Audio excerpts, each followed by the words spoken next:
Please, her mic. Is it good? I would like two individuals from Chakravyuh team also to come on the stage to do the honors of lighting the lamp, please. Namaskara, Bengaluru.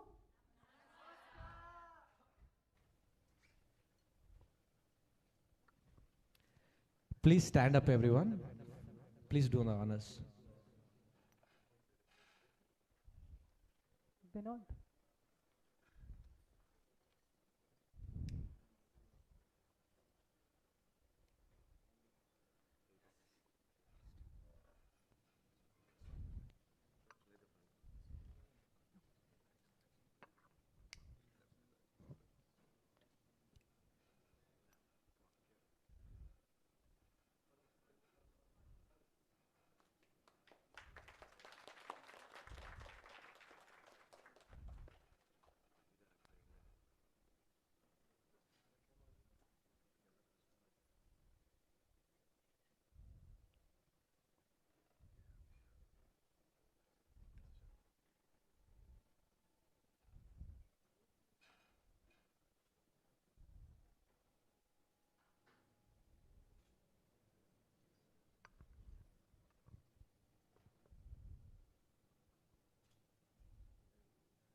Thank you.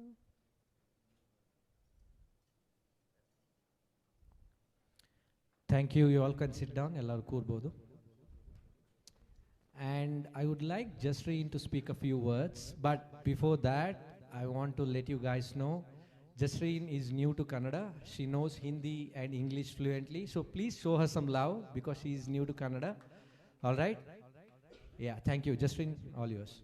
Thank you. I just want to thank everyone who's here on a Sunday morning with us. Thank you so much for being here today with me. And I promise it's going to be a lot of learning for you guys. I'm sure there's people who are already established makeup artists. There's people who are just exploring. So I'm thankful to each and every one of you. I am thankful to the divine who's given me this opportunity to do this here in India.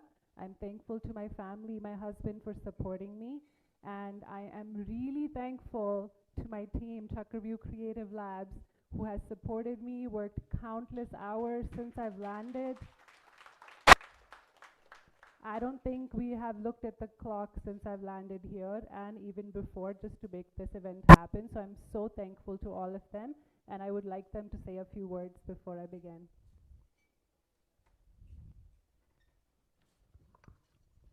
Ilargu, thank you so much for coming here on a Sunday, first of all. So, Chakravyuh Creative Labs is a digital marketing company. From there, we met Jasreen in Canada. We've been supporting Jasreen since August 2023. In 1.5 years, we've come really far, and I'm really looking forward to what the future holds for all of us here. You're going to learn a lot of new techniques today, and this, I'm sure you guys are already understanding that this Masterclass is going to be slightly different from what you guys have seen before. So I'm really excited for all of you. I hope you have a great learning session today. Thank you. Thank you. Thank you.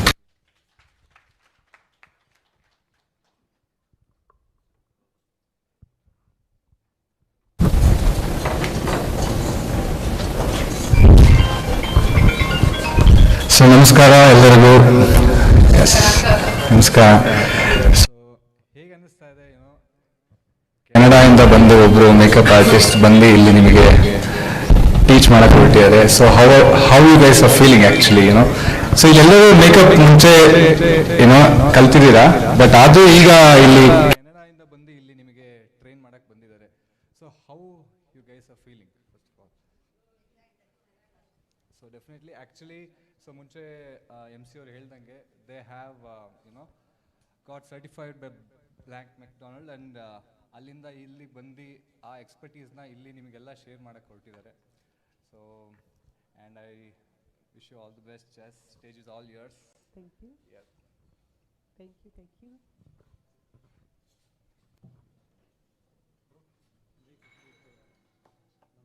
Everybody's good? Ready? You know, Bengaluru's been so much fun. It's my second time here and it's starting to feel like home. Afraid of a few things, but now I'm out and about, I'm trying new foods and exploring the culture. And last time I explored makeup quite a bit when I was here. And this time I thought, you know what, why don't I come down and teach a few things? Because something I've learned throughout the ages of doing makeup in a decade is that internationally we do some things a little bit differently than I was noticing what was happening here. So I really wanted to fill that gap for all of you, and I wanted to make sure that I can help elevate your skills, you know.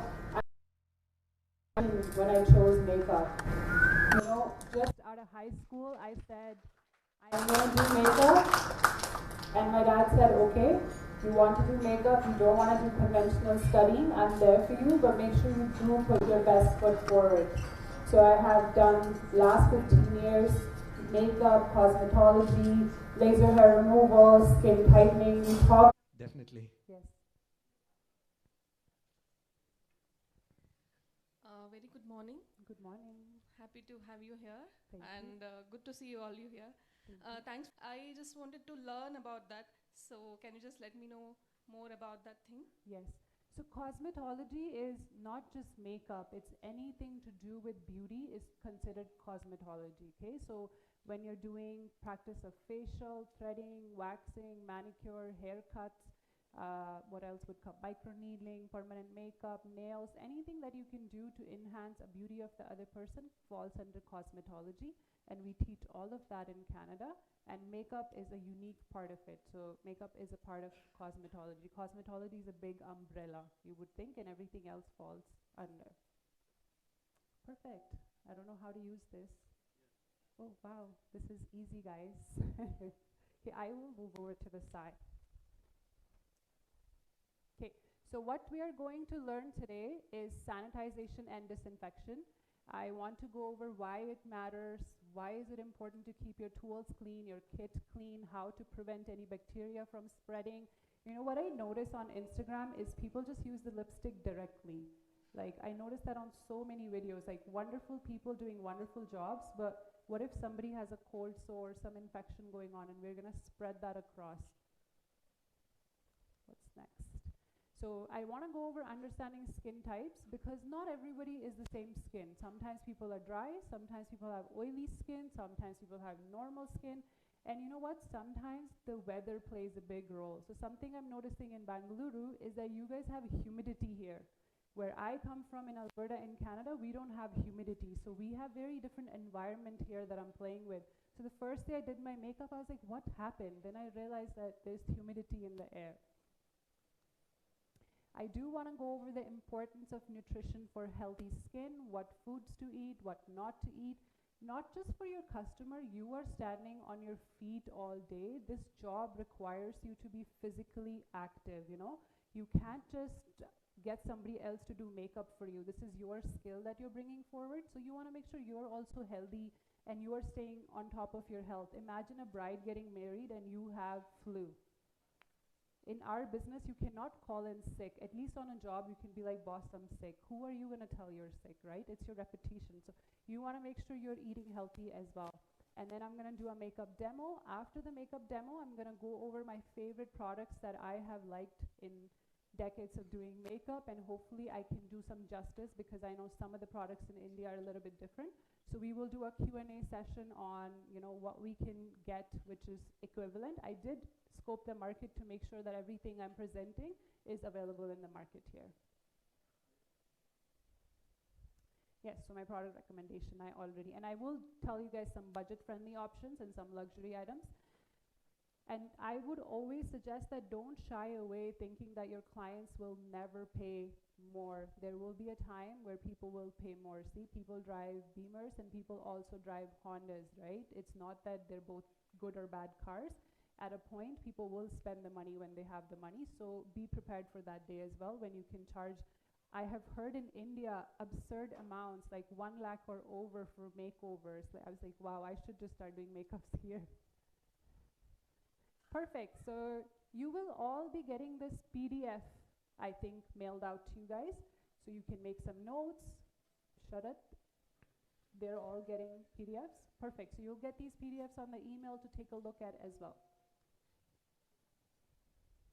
Okay, so here is a giveaway announcement. So whoever puts this story on Instagram can get the highest views will get a very good giveaway and gift from us. So please put up story. Whoever gets the maximum views will get a goodie from us, a special goodie apart from the quiz. So please make a note of this.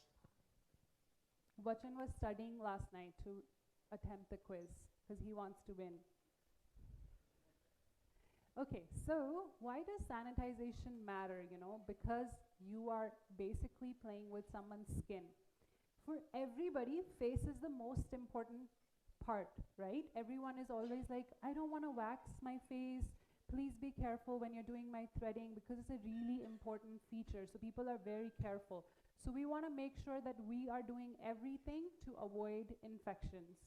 Also, you guys have to realize that you live in a very humid environment. Products do go bad really fast. For us, on the other side, products freeze because we live in -30, -40, so we both have different environments to play with. And you want to make sure that you have a professional image. I personally, in Canada, recommend everybody to wear black being a makeup artist, so it's more professional, it's more uniform. If you notice, go to Sephora, go to MAC, they all wear black at any given time, okay? So makeup uniform is almost universally black. It's more professional, it's more clean, so it will give you a professional image as well. I will do my table setup and I'll let you guys take a quick look as well so you guys can see how we set up the table. In India, beauty professionals are required to follow some rules, so I'm sure that you have a city council or something that they have laid out basic rules for hygiene standards. So the first most important thing is hand hygiene, okay? Before you start a client, quickly sanitize your hands. Thanks to COVID that we have gotten into a habit of cleaning our hands, okay? So we just want to make sure we always have sinks where we work, so we keep a hand washing sink and we quickly wash our hands. But because when you're going to client's house, it can be difficult, so carry a sanitizer or some hand wipes with you. Hand sanitizer, handy things to carry.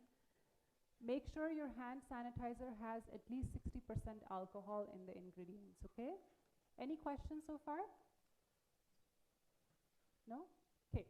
So all your brushes should be cleaned after every use. If you are gonna do my makeup and then do someone else's makeup, in between, either you carry 2 sets of brushes or you clean the brushes, okay? How do you clean the brushes? There is brush cleaner from Krylon. I went to the store, there's a Renee brush cleaner, there's brush cleaners at MAC, there's 99% alcohol if you can't find anything.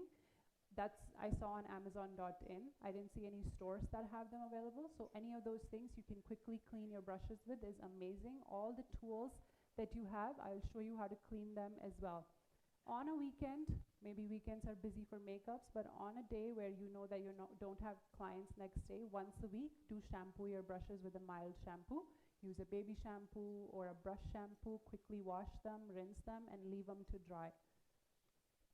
Okay, your sponges, beauty blenders, so we call them like anything that is reused should be cleaned. So your sponges and beauty blenders, if they cannot be thrown out, then you want to take a mild soap, dip them in, or buy a cleanser for it and clean it. I personally suggest buy beauty blenders that are affordable so you can get rid of them once you're done. Or you can give it to your client and you can include the cost in. It's hard to clean these things, and I do not use beauty blenders. I would highly suggest if you can get away from the habit of using them, would be amazing. Eyelash curlers and tweezers, you can clean them with soap and water, or you can keep alcohol 70%. I'll show you. Put it in a spray bottle and just quickly spray things after each use, okay? They have touched someone's eyes. I like to just clean them after, and also mascara builds up on it after a while as well. Are you guys catching up? Should I slow down? It's good? Perfect. Vachan, you can take their exam. They're ready. Okay, in between, I want to tell you guys. So, are you guys ready with your stories? Please tag Jasreen. Her handle is Jasreen Raien. And also use the hashtag JasDoIt. Okay, JASDUIT. Okay, in your story. Please. Thank you. Okay, so we have powders. You know, how do you differentiate product? Like you can clean your brushes, you can clean your sponges. How do you clean powders? It's 70% alcohol you take, you spray it, and then you quickly tissue the top layer after every use, making sure because your brush is directly touching the product and the client, so in between you always want to clean your powders, okay? Pencils, I sharpen my pencil before and after each use, and I spray it down with alcohol. Trust me, doing these little things sets you apart. When I was doing Diljit's makeup this year for Dilluminati tour in Canada for my province, they had special restrictions for his skin and everything. They sent me that, then, you know, make sure everything is clean, everything is fresh, nothing is being used which has been used on someone else, because of course for celebrities they're very, very prepared. So make sure you're taking care of that. Lipsticks, I usually scrape the portion. I never use the lipstick directly on a person. If it's a liquid lipstick, you can just take it out, put it on your spatulas, and then use it from there. I believe all of you should be getting spatulas and some scrapers today. Mascara and eyeliner, I don't use them directly. I just use a disposable wand, so you guys can use that. You can purchase some of those and discard them after each use. Okay, it's important to clean your workspace as well. I don't know if you guys work at home or do you guys go to client's house or the clients come to you? How's the environment in India? They come to you, you go there. So most of you go to your client's place, okay. So definitely now you're working on somebody else's table. So make sure you take some wipes with you that are for disinfection. Thanks to COVID again, we have a lot of options in the market for that now. So make sure you're wiping that down. You can also, if there is a mirror, just give it a quick wipe to make sure that your videos look nice. And then use the right tools. Before I set up, I always clean the area. If you have an assistant, that's even better. Just get her to get started on that. And trust me, guys, I was someone's assistant 14 years ago. So it's not bad to be an assistant. You learn so much from senior makeup artists. Make sure you're regularly cleaning and disinfecting your makeup kit, making sure it's organized. And so cross-contamination is basically, I had an infection, I did something, and then I did it on someone else. So make sure we're preventing cross-contamination at any time. Okay, all your chairs, do you guys take chairs to client's place or they provide you chairs? Anybody takes chairs? No, they give you bar stools. So you guys can get folding chairs in future if you want to, a high chair, then your back doesn't hurt and you can wipe that down as well. If your client has a high chair, it's amazing. When you're doing makeup on lower chairs, eventually your back will start to get sore. Okay, using PPE, you can wear a face mask. If you want to keep your face mask on, you're more than welcome to during a service, especially when you feel like you might have a flu or she might be sick, just to protect yourself. You can wear gloves if you're dealing with certain things. How many of you can do threading? Eyebrow threading. I would suggest if you're a makeup artist, learn the skill of eyebrow threading as well. It's really good to know because you probably see clients, sometimes they don't have their upper lips done, threading done. It's really good skill, it's handy, it really helps, okay? You can take an apron, you can take some scrubs with you if you want to, and then make sure you wash them regularly. Do you do just makeup or hair as well, or you have a hair person? Hair as well? The same person does hair? Perfect. Okay, so for hair, the tools do stay warm, but wipe the tools down once you're done with your service. Make sure you're cleaning your combs, you're cleaning your clips that are touching directly. Imagine your customer had lice. Now the next one will have it too, or you will have it too, okay? So always wash your brushes. Do not double dip. I'll show you when I work. I don't ever put concealer directly on a face, especially if it has a sponge applicator. I don't ever use products directly on a customer's face, and I don't recommend you guys using them directly as well, okay? And then practice hand hygiene. Hand hygiene is good for you. Like, we're always teaching kids not to, come running from outside and start going in the kitchen. Moms are like, wash your hands, wash your hands. So same goes for you as well. Check expiry dates. Sometimes we're sitting on products for like 2-3 years. I go to my cousins' houses, my family, my friends. They're like, can we still use this? Every product comes with an expiry date, so make sure you check that and don't use expired product. Sanitize your tools between each client. I'm sure there's days you take more than 2 or 3 clients, so make sure you're setting up for your next client right away as well. Clean your workstation after, which is really important. Any open wounds you might have, any cuts, maybe you got hurt while getting there, just make sure that those are covered. You do not want to pass any blood-related issues. And by mistake, if you have a tweezer in your hand, you have a blade, you have a scissor, and you cut their skin, now you have gotten in their blood. Make sure you disinfect your tools and sterilize them before you go to the next step.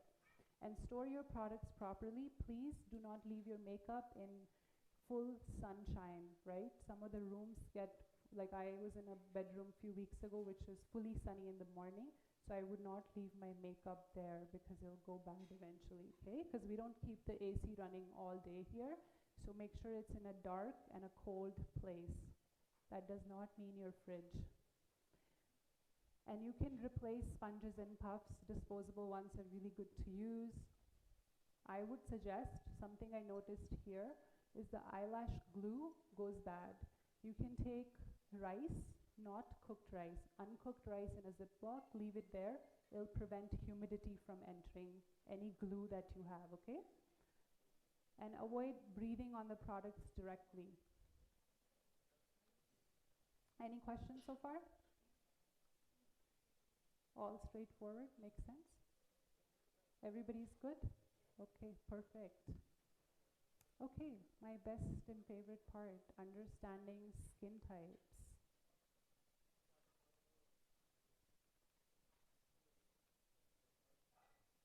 Okay, so understanding skin type is important, for what primer to use, what foundation to use, what to do with their skin. Also, it's important for you to know how to tailor it according to the customer. If she has acne, she has blemishes, she has oily skin, so you can really choose the right product. And sometimes you can even address problems, like maybe she has something that you can recommend products for, okay? Product knowledge is really important. I don't know how many of you have ever worked in like a retail store. Working at MAC and Sephora gives you abundance of knowledge. I've worked at Estee Lauder at one point of my life. So I would really say, if you're pursuing makeup, try a job at a place like that for like a year or 2. It really elevates your skill. It's an international company. They're going to teach you great things, and you're going to learn a lot there. Okay, and then you want to make sure, because you know the skin type, you'll be able to prep them for a long day. Most brides get ready for about 12 to 14 hours. I went to a South Indian wedding recently, and I noticed the wedding starts at 9 and it goes on for all day, and it's hot, so we want to make sure that your customer's makeup doesn't go anywhere. I have done weddings in India. A few years ago, I used to come to Punjab for brides from Canada. I used to fly to Mexico. I've flown to US, so I used to do travel makeup artistry for a while as well. But I noticed wherever you go, the temperatures are different and you have to tweak things a little bit. Okay, so normal skin. If anyone has normal skin, easy way to tell without asking questions is that they won't have any oil on their face. They'll have very balanced pore texture, no acne marks, no scarring. So it'll be just a very normal face. And these people are like, I don't even use a moisturizer. I don't even have to use a face wash. I can just use body wash and coconut oil and my skin is fine. I'm sure we all have moms or somebody in the house who has very, very normal skin, no issues, okay? Your perfect client, your perfect model is the one with normal skin. But it's usually uncommon now to see that. Our mom's generation, very common. We find it hard to find people with normal skin. But it's good to recognize that the skin is normal. I don't need to do much with it. For normal skin, I just prep it with a light weight foundation. If your skin doesn't have scars, don't build foundation unnecessarily. It's a waste of your product. Products are expensive. Plus, it's going to crease eventually. If her skin doesn't need it, why bother put on so much makeup? Okay? Less is always more. Dry skin, people with dry skin are constantly complaining that their skin dries out, the makeup gets creasy.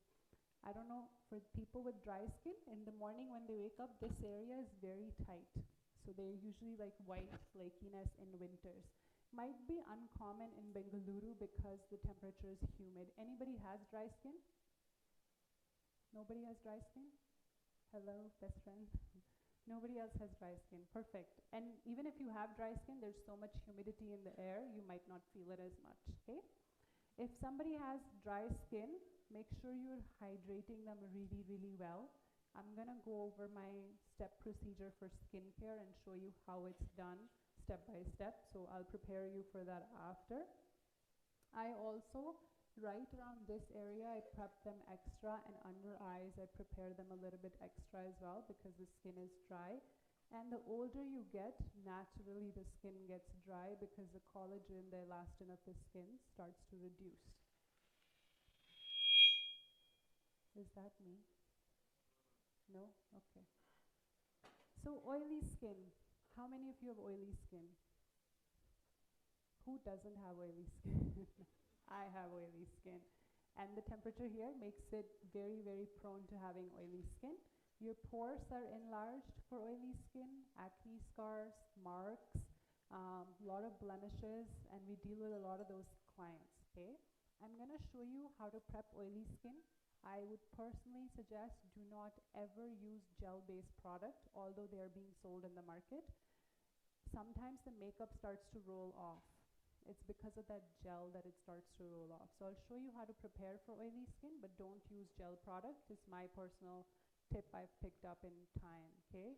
So you can use mattifying primers, foundations to control oil. I will show you which foundations to buy. Only buy certain foundations which are full coverage and matte, especially for a long day. Whether the skin is dry, oily, you want to use certain foundations, but you just want to prepare the skin accordingly, okay? And I would suggest that you do not get the customer to do her skin prep before you come. I will show you a generic skincare that I like to do. Sometimes they'll put gel-based product, a shiny sunscreen on, or an oily sunscreen, and then your makeup will not look good. So washed, clean face is all we need, okay? Anybody does facials here? No? Just makeup? Perfect. Any questions? No questions? Watch and bring the quiz. Just kidding. Just kidding. Okay, combination skin is a mix of oily and dry area. The T-zone is sometimes really oily, the chin gets really shiny, the forehead gets really, really shiny. So I'll show you how to prepare 2 ways on the face. You can really bake the parts that get oily. I'll show you how to bake skin as well. So that'll help you combat that. And regardless, even if they don't have oily skin, if they have dry skin, powder them quite a bit. Make sure they have their skin matte before they get to the event, because eventually all the oils from the skin will start to surface up. Okay? Any questions? No questions? Okay, perfect. Sensitive skin, easily irritated, lots of redness, cheeks are always red. I noticed that less here, but in foreign countries, sensitivity, rosacea, eczema are very common because of dryness there. So if somebody has easily irritated red skin, I personally tell them to bring their foundation out and their primer out, because it's hard for you to carry 100 things with you. It's just easy that they bring their product and you use their foundation on them just to combat any sensitivity they could have, okay? And usually they have a lot of redness on their cheeks, so less blush, because naturally they'll blush. So you'll save on blush at least, okay? So you can do a tissue test if you like, ever. If you put some tissues on your face, take off the layers, the longer they stay on your skin, the oilier your skin is. If they fall off, that means you're normal to dry. So you can try that at home if you like. You can try it on your customers. I usually just like to ask a lot of questions. I would personally suggest make a form which asks for their name, birthday. Birthday is important because you don't know how old is this person. Age has become very delusional because everybody gets Botox, fillers, something done. So it's hard to tell how old people are actually. So it's good to know how old they are as well. And then I like to know their skin routine, their health routine, what kind of lifestyle do they have for work, what kind of makeup they're looking for, and what they use daily in their skincare. If they're on a dermatology-based skincare, especially like salicylic acid-based or any kind of acids they're using, they'll peel. Okay, the makeup will also peel. So you want to have, make sure you are strong. If the makeup is peeling because of her products, you're able to tell her prior that, hey, you're on this product, this can happen, high chances. And most people have to stop at least 14 days before for them not to peel if there are big days coming up. How far in advance people plan their weddings here? Like how long do you know before a client calls you? 10 days, 20 days, 1 month? What's the ratio? Month, 1 month, 1 month is minimum. What's the biggest gap? 1 year? 3 months? 3 to 6 months? Okay. So you want to apply all this knowledge while you're doing a consultation. It's really good to know somebody 3 months before their wedding. I'll tell you why in the next slides. You can give them some tips and tricks to make sure their skin is glowing. A lot of celebrities, a lot of people go see a nutritionist before their wedding. Okay, so you can recommend them one. Maybe in your group there is a nutritionist and you can pair up. She can send you customers for makeup, you can send her customers for giving a good diet plan. A lot of people do diet before their wedding, and it's usually sometimes to lose weight, but now there's a new trend for skin and hair, they'll go on a diet, okay? I personally follow a very Ayurvedic, holistic way of living. I eat very clean. So everybody has a different routine, but I do tell them what to do. Now, if they do it, that's their personal choice, but at least you have done your best by telling them. When I used to take brides, I used to let them know that if you want me to do your makeup, there are certain things you have to do. I'll go over those things when I start nutrition, but I was very particular because I wanted good skin on their wedding day, so I don't have to do so much build up. I want makeup to look like skin, not something airbrushed on top. Okay, so want to create long-lasting bridal makeup. I think 10 years ago, only bride used to get ready. Her sister would get ready. Maybe her mom would get a hair done. I feel now, even if you're a neighbor, you can be her friend, you can be her closest sister or the farthest cousin. Everybody gets ready. Everybody buys new outfits. Everybody gets their nails, hair, makeup done. It's a huge industry. Good for us, right? But there's so much market now than there was 10 years ago. There's people who will come for photo shoots to do makeup. I'm sure you do models here a lot. There's people who are in commercial places. They'll have their photos blown up, like my face is everywhere. But they also have to be under lights all day. So they want to ensure that the makeup is good.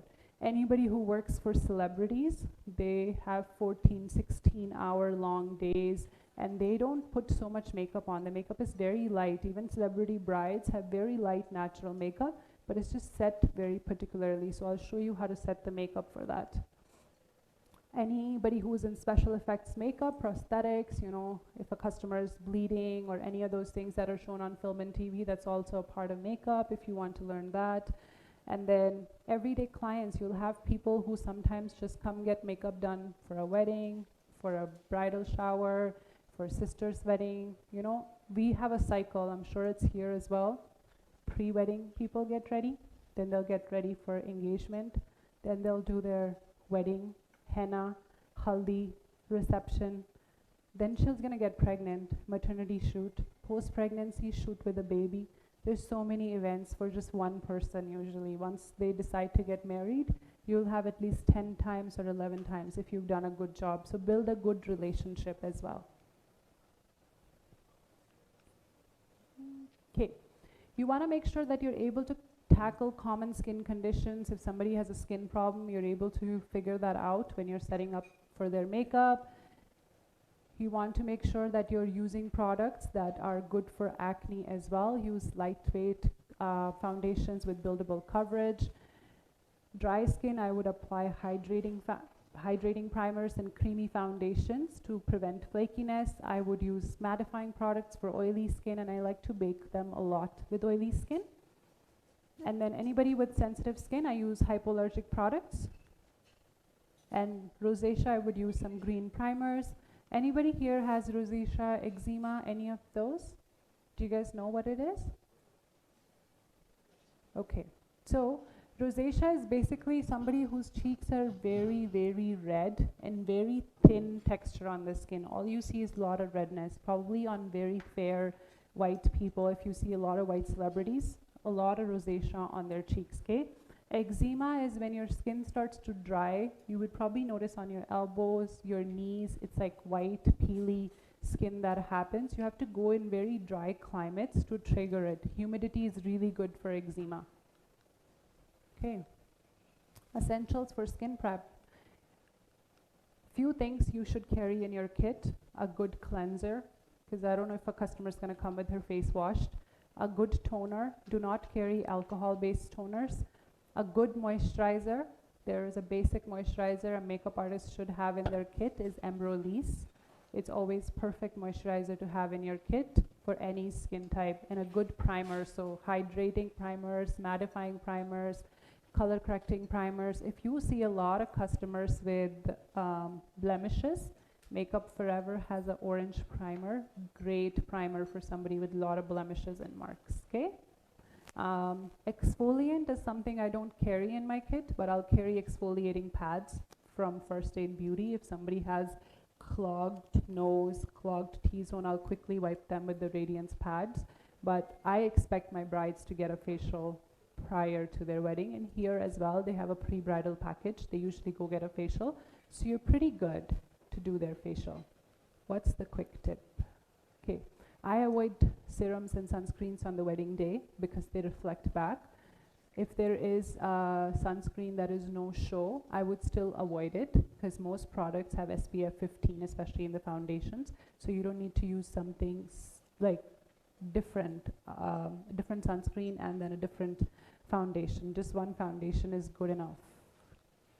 Are you guys good? Questions?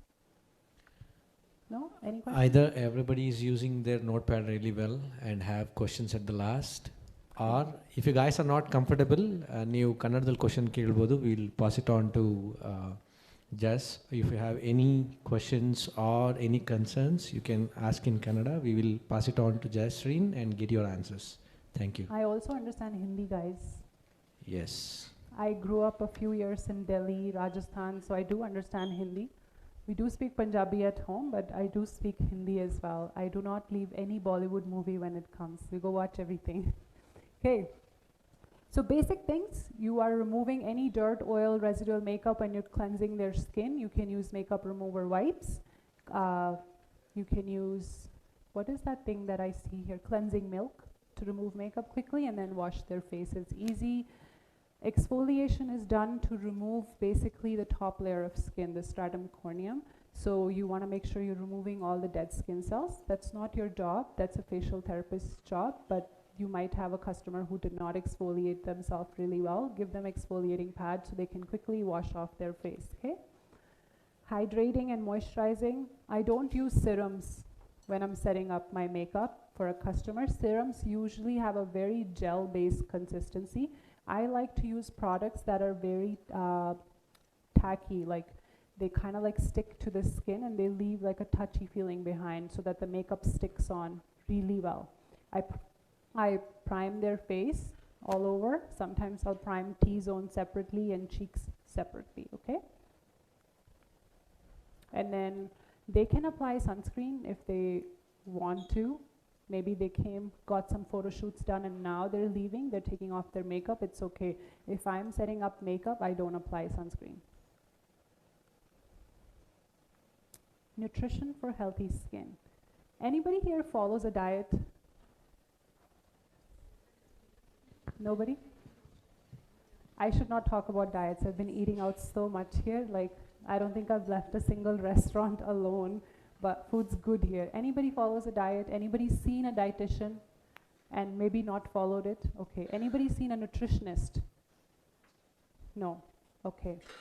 So a nutritionist will give you a guidance on what to eat and what not to eat. They don't really make you a diet plan, but they give you an overview of how to look at your food.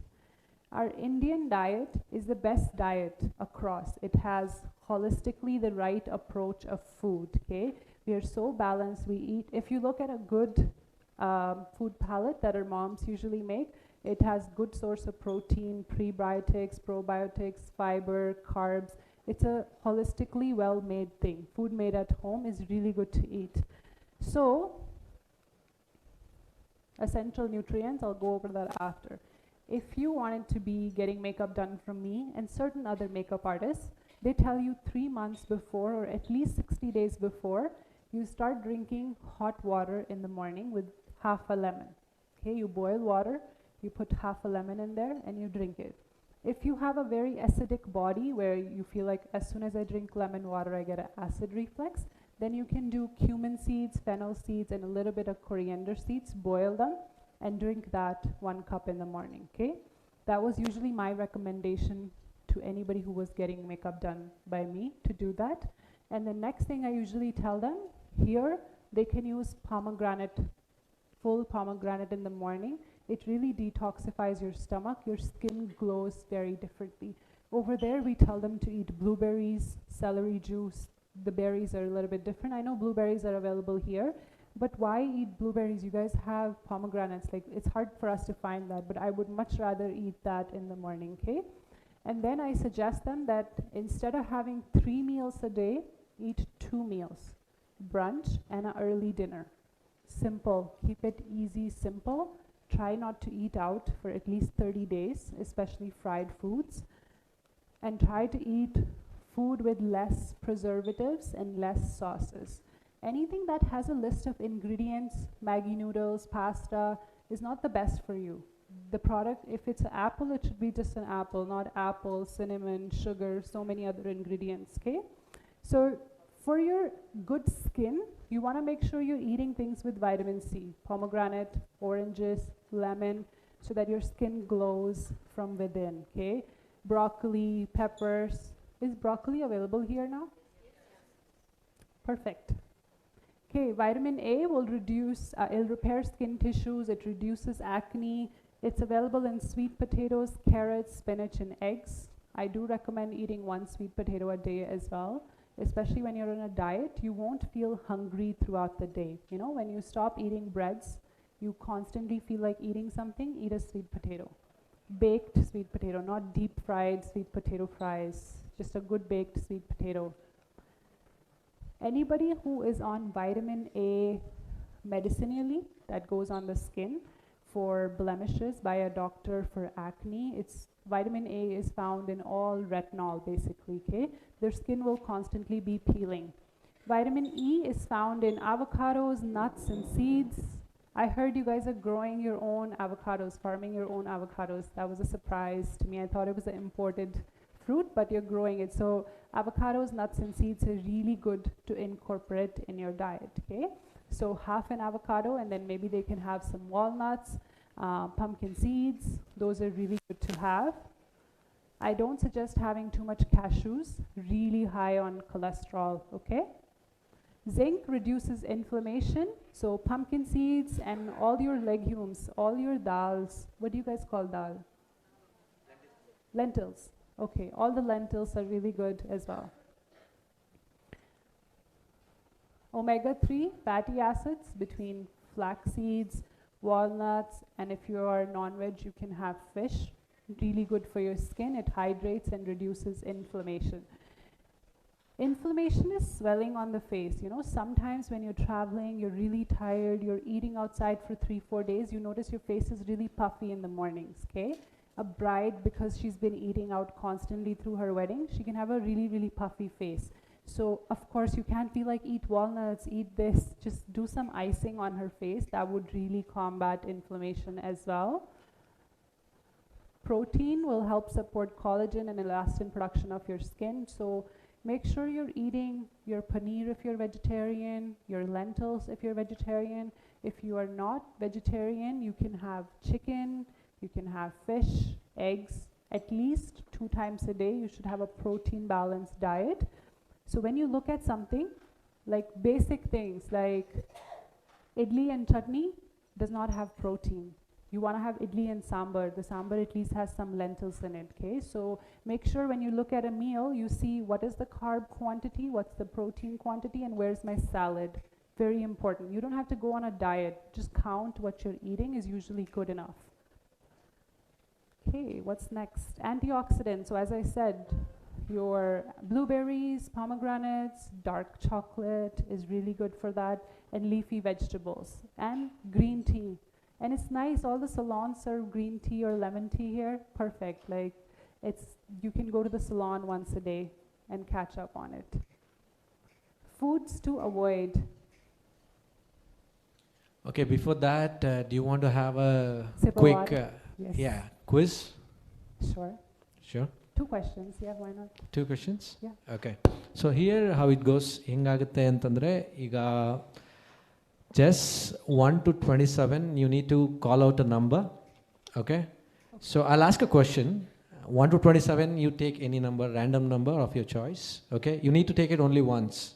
A number that you take only once. Somebody okay? write down the numbers I'm taking, please. Somebody will write down the numbers I'm taking. No. I have the list of people here. Okay, I have their names against their number. Okay, so Jess will take that number, and against that, whoever name is there, I'll call out, and you need to answer that. Okay, whoever answers, you'll get the goodie immediately. All right. So the first question is, okay, let Jasreen do the honors. I'm asking the question. The first question.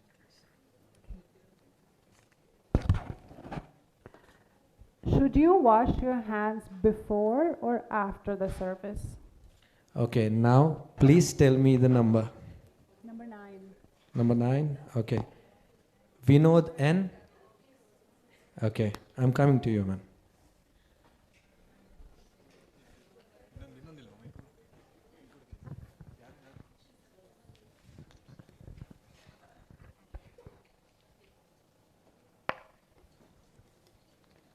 So I'll repeat the question once again. Okay. Is hand hygiene important? Should you wash your hands? Yes, both the times, before and after the service. Sure, is it really required? Yes, it is. Yes? It is required. Are you sure? Yes. Yes, that's the right answer. Please, team.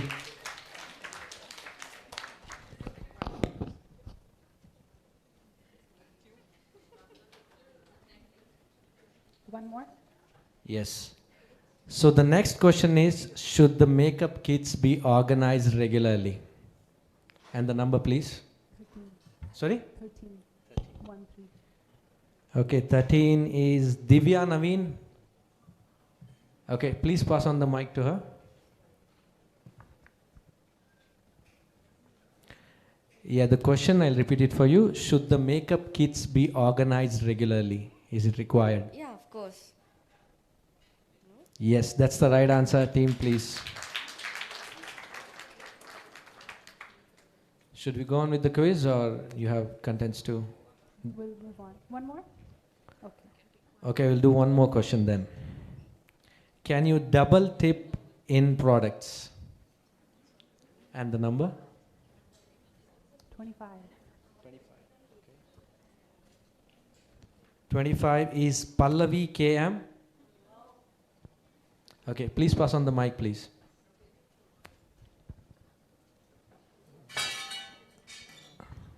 I'll ask the question again. Can you double tip in products? No, sir. Okay, that's the right answer. Team. Thank you.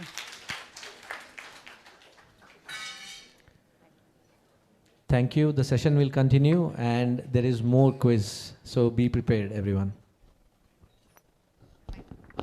Bachchan is scaring you away. What happened?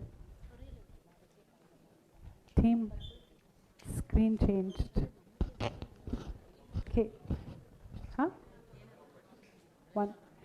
I'm actually wanting to know, what do you guys eat for breakfast? Somebody, please tell me your regular breakfast. Anyone? Yes. Okay. The little girl wants to go. Idli, dosa. Okay. Rice. Rice. Fruit salad. Okay. What else? Juices. Okay. I would recommend don't do juices. Eat fruit instead. Juices a lot of you cannot eat 6 oranges at a time, right? But you will drink the juice made out of 6 oranges. So instead try to eat 2 oranges of having juice. If you're eating idli, dosa, make sure you're adding good fat content. So some good ghee, not 5 tablespoons. It's really dense on calorie. 1 good tablespoon of ghee is really good. And add some protein. Maybe make your dosa with paneer, with tofu. Add some lentils with it. So add some nutritional value to food. Like wherever I travel, I try to eat clean. Like I still get a lunch made and that comes to me every day. Although I eat out, I cheat once a day. Now that I'm here, I'm trying different foods. But I do stick to a very Indian, holistic, basic diet at home. Although I'm not a good cook, but I manage. Okay, foods to avoid. If you are close to an event, try eating sugars every day, cakes, pastries. I guarantee you'll have some pimples eventually, okay? So try to avoid sugar. Sugar also makes your face look really puffy.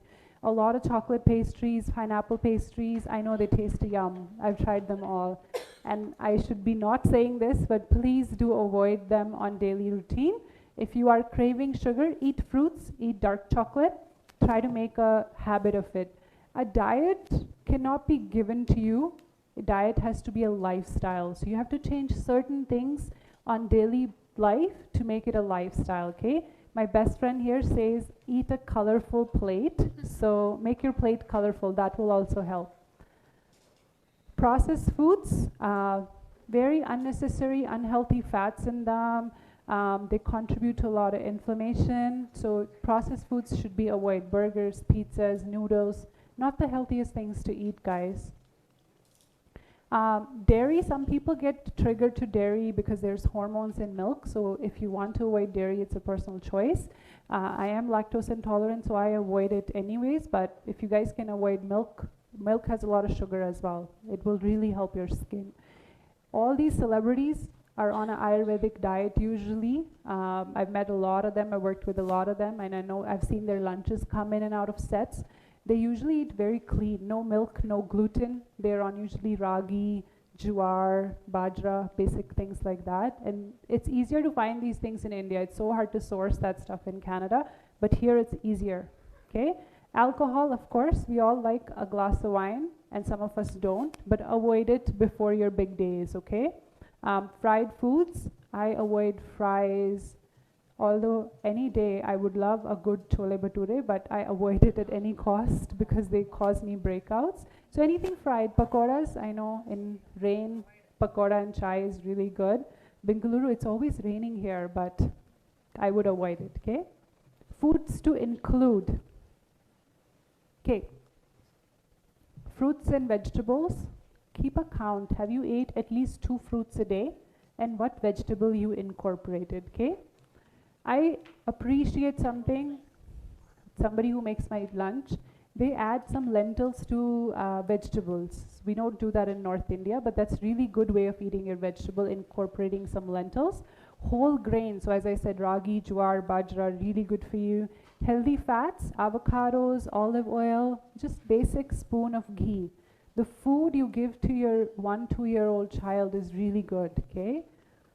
Nuts and seeds, so any kind of seeds that you can incorporate, sesame seeds, pumpkin seeds, sunflower seeds. What other seeds are available here? No seeds? Melon seeds. Huh? Melon seeds. Yeah, melon seeds, watermelon seeds, flax seeds, chia seeds, any of that stuff. It says to contain fried foods. Do not contain fried food. Okay, hydration is really important. How much water do you drink throughout the day? 2.5 to 3 liters. 3 glasses? 3 liters. How many of you drink 3 glasses? 6? 5? 10 glasses. 8 to 10. 8 to 10 is very important throughout the day. So please use all these bottles that are sitting here. Okay? Drink 8 to 10 glasses of water every day. Make sure if you are drinking 2 liters of water or more, you're closer to a public washroom, especially when you're traveling. Be careful with that. Even if you can, let's say traveling and you can't drink much water, eat cucumbers, watermelon, things like that. That would really help too. Limit caffeine. Caffeine is very dehydrating. Okay, so limit caffeine a little. I feel chai is so easily available here all day. We're having chai, but one good thing is it's available in a very small quantity. Compared to us, we have large cups, so, but still avoid intaking that too much throughout the day. And then hydration from within will always show on your skin. How do you think all these celebrities are always traveling, working day and night, and still have a good skin? Because they're usually on a very strict diet throughout their work, and they are on like working out routines and things like that. So if you cannot make yourself a diet plan, just include some nuts, seeds, some fruits, vegetables in your diet would really help. Okay, sleeping 8 hours minimum at night is very good. Important for your body's health as well. In sleep, that's when we recover our bodies, okay? So we want to make sure you're getting good amount of sleep. Should not be going to bed at 1 a.m. and getting up at 5 a.m., not the best thing to do. So make sure you're sleeping. Here, I can't say I have a good sleeping routine as of yet, but usually by 9:30, 10, I like to go to sleep, and I'm up by 4:30 to 5. That's usually my routine of life. I regularly exercise, and I tell all my clients 2 months prior to their wedding, get a trainer, get in a habit of movement. That would really help. And don't get a trainer just to lose weight. Get a trainer to be more mobile, to exercise, to be more active throughout the day as well, okay? Manage your stress, because stress will lead to breakouts. Stressing about situations sometimes doesn't help, so do your job and let things be. And you can do yoga here. Yoga is easily available. Wear sunscreen daily. You guys should carry sunscreen in your kits for yourself if you're traveling so much, to make sure you have good skin. Avoid smoking. For those of you who smoke, I would suggest that if you are gonna go do a client, you do it with your hands. Either you keep a pair of gloves or you wash your hands really well if you do smoke before starting a client, and keep an extra shirt on you for smoking and take that off before you get in. Look at me promoting smoking. I am not promoting smoking. I'm just telling you that you should not smell like a cigarette going into a client's place, okay? And have a skincare routine. How many of you have a skincare routine? Wow, all of you. What do you guys use? Moisturizers. Which brand? Sunscreen. What do you use? Night cream as well. What do you use?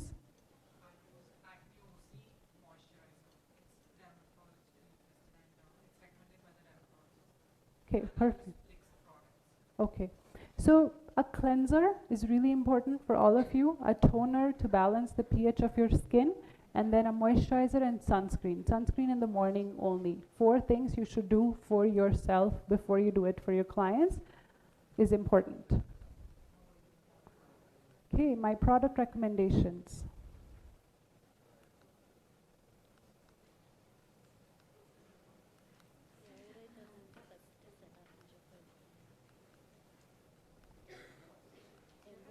Okay, the CeraVe and Emeralise cream are one of my 2 top favorites for having in your kits, okay? So if you guys can find the Emeralise moisturizer here, please do carry it in your kits. It's an amazing product. I'll use it today and show you. Works really well, and the CeraVe moisturizing cream works really well as well if you can't find Emeralise, okay?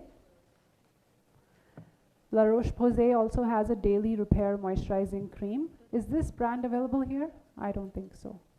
No, right? No. Okay. So stick to Emeralise and CeraVe. These are easier to find products. Okay. Oh, what happened? Okay. Usually I love the Fresh Rose Hydrating Toner from Sephora for setting my makeup.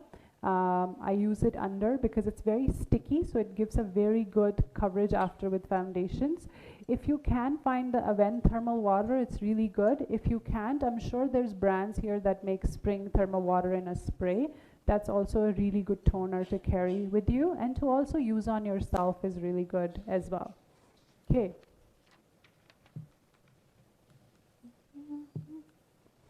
I like to use a gel for eyebrows. So few product recommendation, the MAC Pro Locked Brow Gel, my favorite.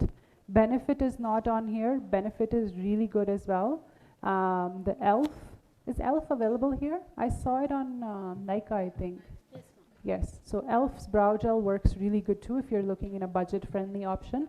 Anastasia is known for her brows, so that also works really good. For brow pencils, ELF is on usually like a budget-friendly side, really good brow pencils. MAC is really good for a medium budget. I love their pencil, I have it. The Benefit is really good as well. And then Anastasia is really good as well on a higher end luxury side if you're looking at. Most of these products should be at Sephora and Nika, and maybe you guys can help me out with the stores here. Are you guys good? Questions? No questions. Okay, perfect. Eyeshadows. I love carrying some MAC Dazzle liquid shadows. I'll show you how to use them today. They work really good. Is Morphe available here? Morphe? Morphe? Morphe, no? Okay. So Morphe is not available. There's brands like Anastasia, Sugar, Huda Beauty. Carry one palette from Huda Beauty is really good. Eyeshadows. Her eyeshadows are amazing to have in your kit. Charlotte Tilbury has really good eyeshadows, and MAC has this thing called Pro Shadows, so you can choose the shadows you want in your palette, so you can build your palette as well. Foundations. Maybelline. If you're looking for a budget-friendly option, Maybelline is really good. NYX is really good as well. Huda Beauty, she makes a really good foundation for somebody with acne, needs full coverage, blemishes, dark spots. MAC Studio Fix works really well. And then on the luxury side, Dior's Forever Matte works really good. And then Giorgio Armani's Luminous Silk Foundation works really good. Luminous Silk doesn't give much coverage, so the customer's skin has to be flawless for you to use it, or you have to mix it with different foundations.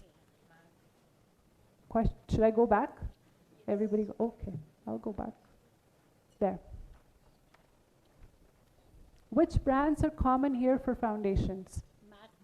MAC and Right. NARS? Okay. Forever 52? I've been hearing about that. I would like to try before I leave. Okay, good. Can we move over? Okay, concealers. MAC's Pro Longwear Concealer. Tarte's Shape Tape for full coverage. Works really well brightening up the under eyes. Hourglass works really good as well. It's on the pricier side. Huda Beauty's Overachiever Concealer is really good as well. NARS Concealer, creamy, radiant, really good. Something about NARS Concealer, it works really well for mature skin. I find for myself, it sometimes gets oily really fast, so I don't use it on myself. This palette from MAC, there's two colors, medium and light medium, or medium deep. I'll show you I have two of them. Must have in a makeup artist's kit, okay? Works really good for correction, concealing. Sometimes you want to do light makeup, just conceal, blush, foundation. It's a really good product, okay? Guys, you will get the PDF of all this, so please concentrate on, rather than taking photos. So you'll get the PDF, so you can concentrate on the class. Yeah. If you don't, find Vachan at the door. You will get PDFs, okay?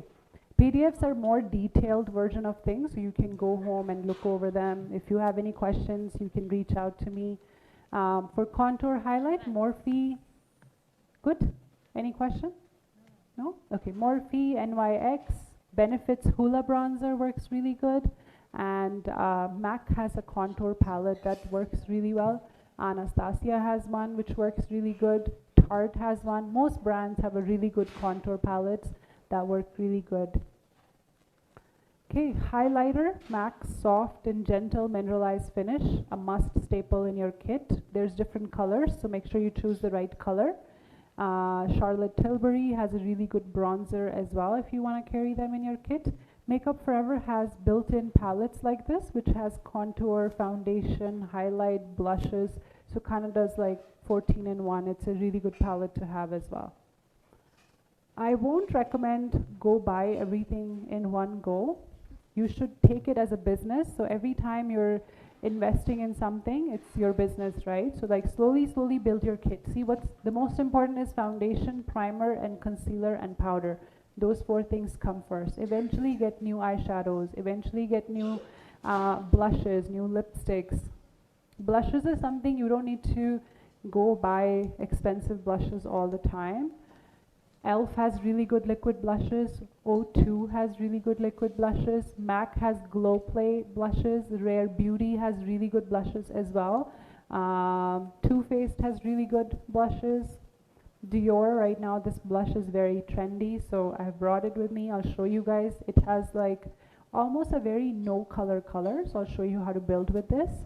And then Milk has a really good product as well. If you're looking on more of the luxury side, Giorgio Armani has really good blushes as well. Any questions?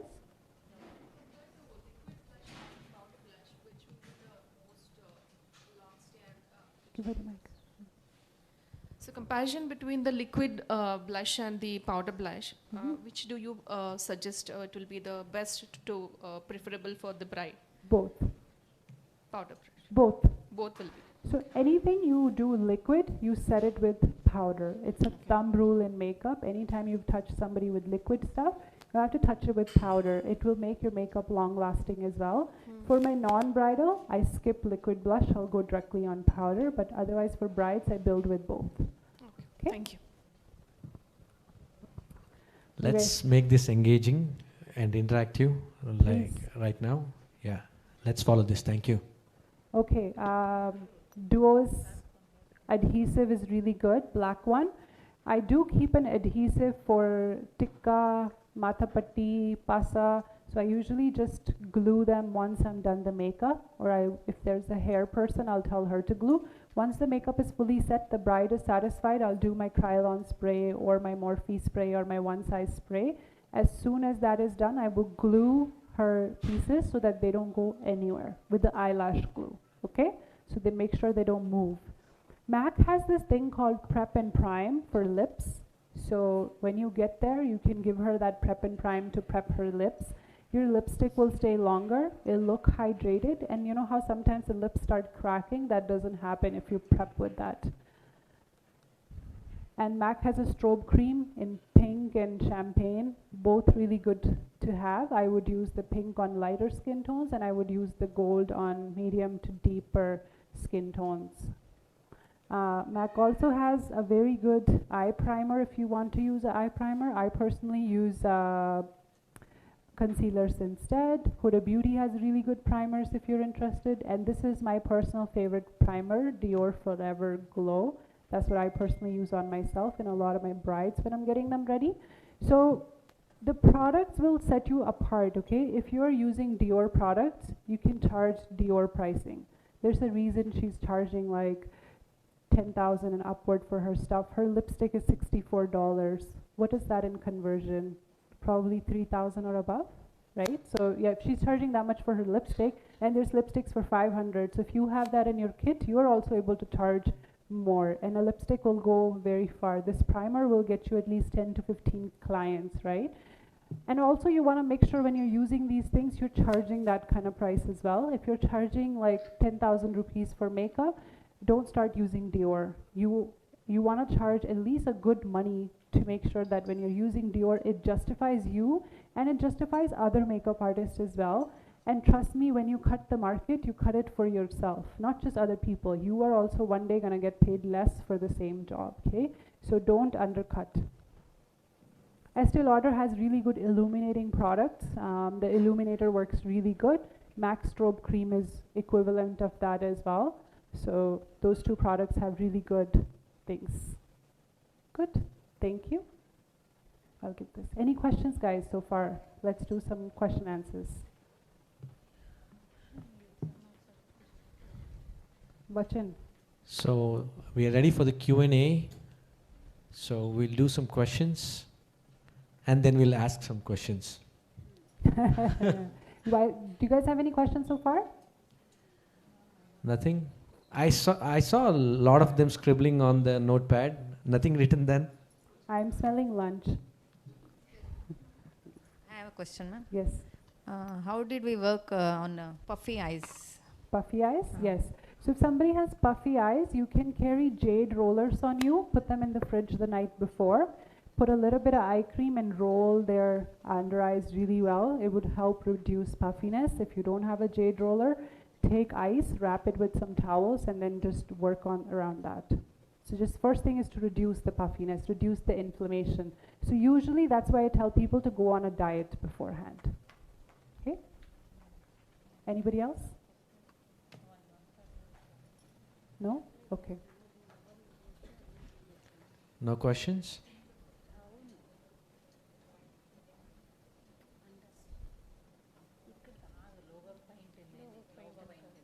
Some brides usually having red eyes and lack of sleep and some regular usage of products with the kajal and all. So any instant recommendation about the eye drop so to reduce here? You can carry some eye drops that reduce redness and inflammation. We have Visine there, so you would have to find an equivalent product in a pharmacy. So you can speak to a pharmacist, carry one, make sure it's not expired. You can keep it for usually a month or 14 days, so you can carry your eye drops on you. That will be for everyone, it will be suitable. Yeah, generic redness, reduce inflammation eye drops. Name of that? I don't know here, but we use Visine in Canada. Thank you so much. No problems.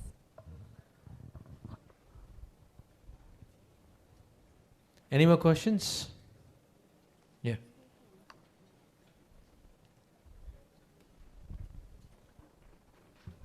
I smell food.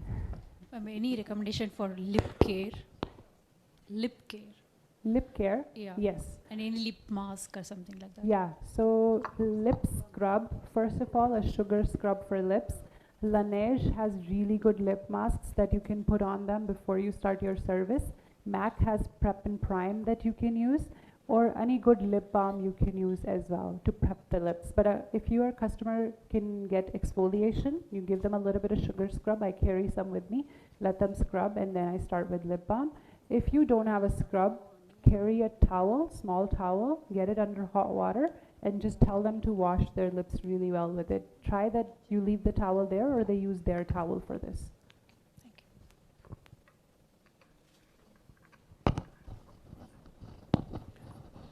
Any more questions?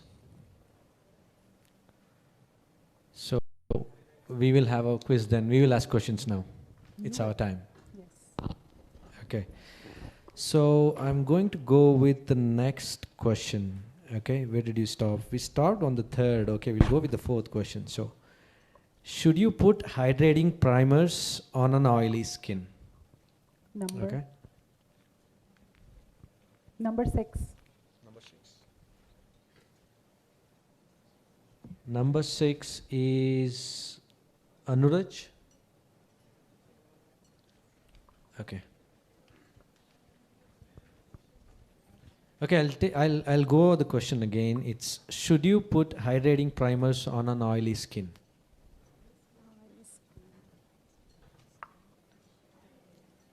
There's no choices here. Maybe somebody can translate. Oily skin mele hydrating primers hakboda? Hakbeka? No, sir. No? That's the right answer.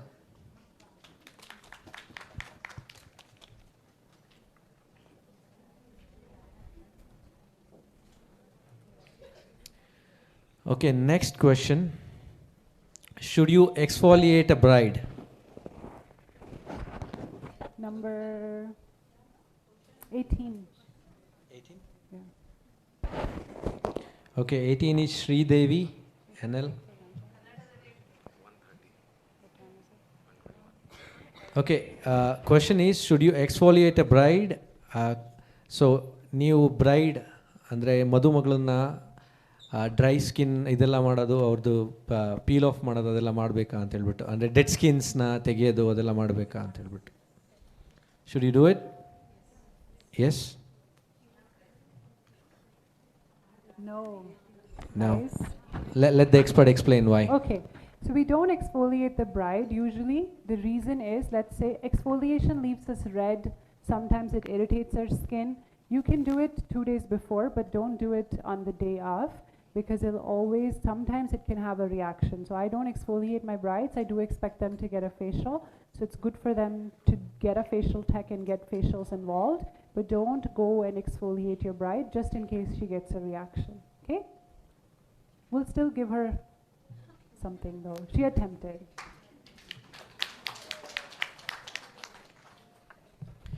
Okay, the next question has multiple answers, all right? So you need to get 5 of them right to get the answer right. You know what we'll do? We have 5 answers. You guys raise your hand and we'll see whoever's answers matches. Yeah, let's try that. Okay. Yeah, so what foods to avoid for skin health? What foods to avoid for skin health? Okay, I'll go over you. Preserved foods. Okay, so processed foods you mean? Okay. Oily food. You mean fried food? Yes. Okay.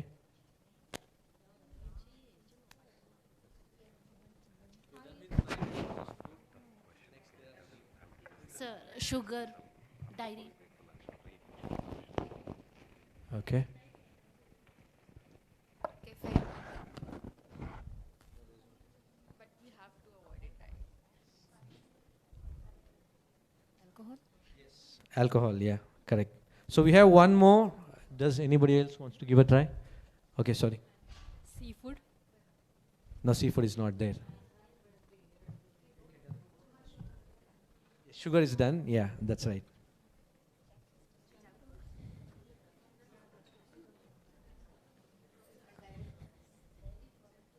Yeah.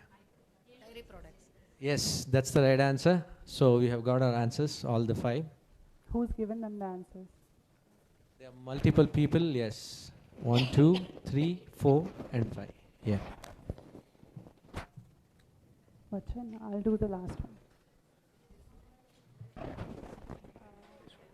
Hold on, sir. I'll do a question for the bushes.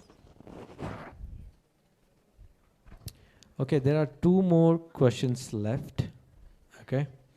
So the next question is, how much of water should one person take daily? Hey, I'll choose a number. She'll choose the number now. 21. 21 is Kavya. That's the right answer. Tim, please.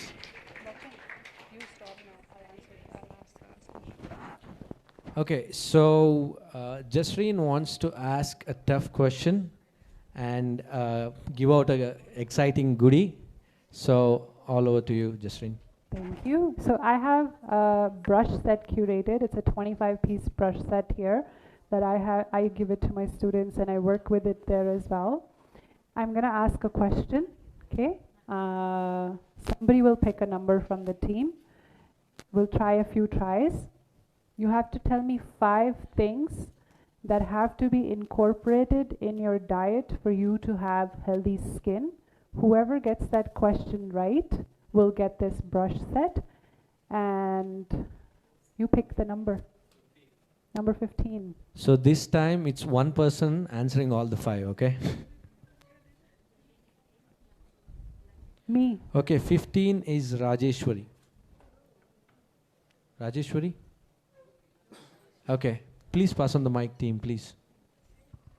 Team.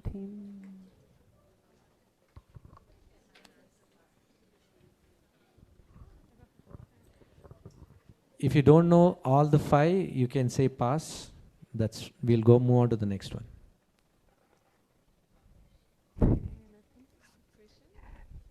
Repeat the answer, please.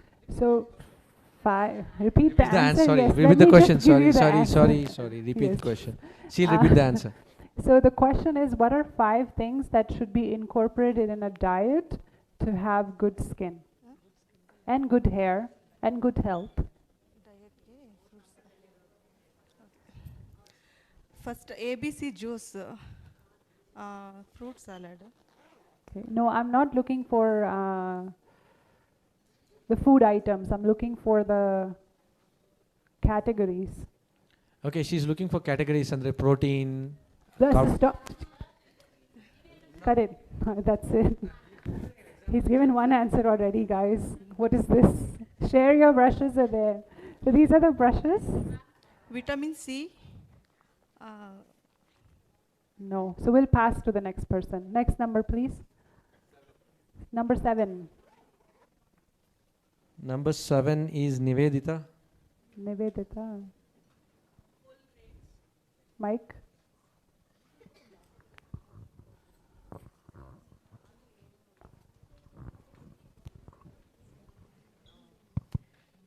Yes. Hello? Yeah. Yes. Whole grains, nuts and seeds, Okay, I'm still looking for categories, guys. vitamin A, like No. Yes, so Chaitra, please help me translate. I'm not looking for food items, I'm looking for the categories they fall under. Like, you know how he said protein, there's 5 categories we should take. proteins So and what vitamins. would be the 5 categories? ಅವ್ರು Somebody- ನೋಡ್ತಾ ಇರೋದು ಫುಡ್ಡಲ್ಲಿರೋ nutrients ಯಾವ್ದ್ಯಾವ್ದಿದೆ ಏನು ಆ categories ನೋಡ್ತಾ ಇದ್ದಾರೆ ಇನ್ Like that she is vitamin not C looking and for the food what that food contains is what she is looking for zinc, omega, all that. No, the category it falls under. Yes Okay. Like, you know, eggs fall under the category of protein, tofu is under protein, chicken is under protein. So I'm looking for the other 4 categories of food. That's what. Vitamin C, all nothing. Okay. We'll pass. Okay. Next person. Will plus next No.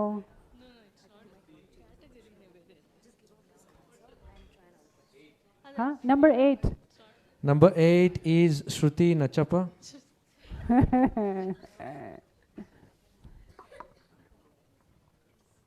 So is it like protein, minerals, vitamins, carbs? Okay. 2 more. Vitamin, minerals, the same thing. So keep going. 2 more. Healthy fats? Yes. 1 more. Come on, you have it. You have it. It's in our hands, it will be in your hands next. 1 more. 1 more. We're It has really already close. been passed down. Come on, we are very close. Look at the brush shirt. Anything. Carbs is done. Vitamins is done. Protein. Omega. No, you It's- already said fats, right? Yeah. So no. It's no. turned into a quiz to a group discussion. Should become a family discussion by now.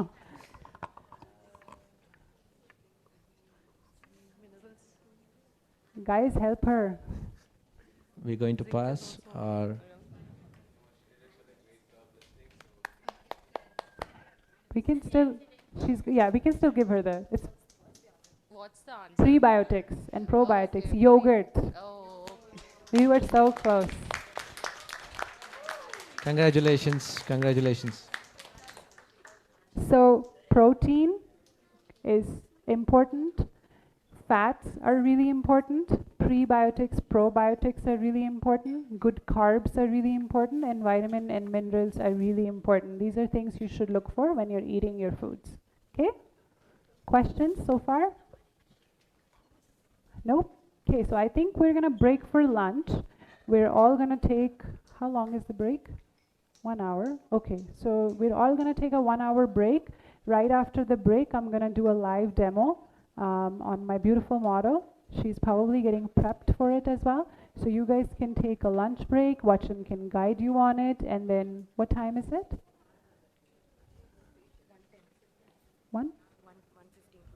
1:15. So we'll start back on 2:15, 15 after 2, okay?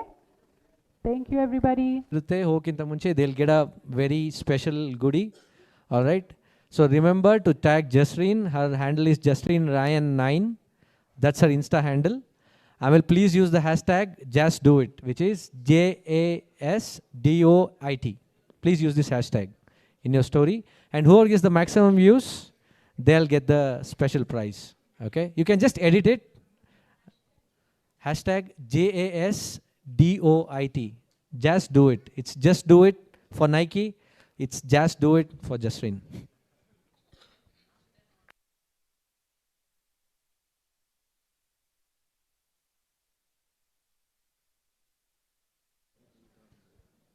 When you're ready, you can get ready for lunch and have your lunch. Thank you.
closer to me?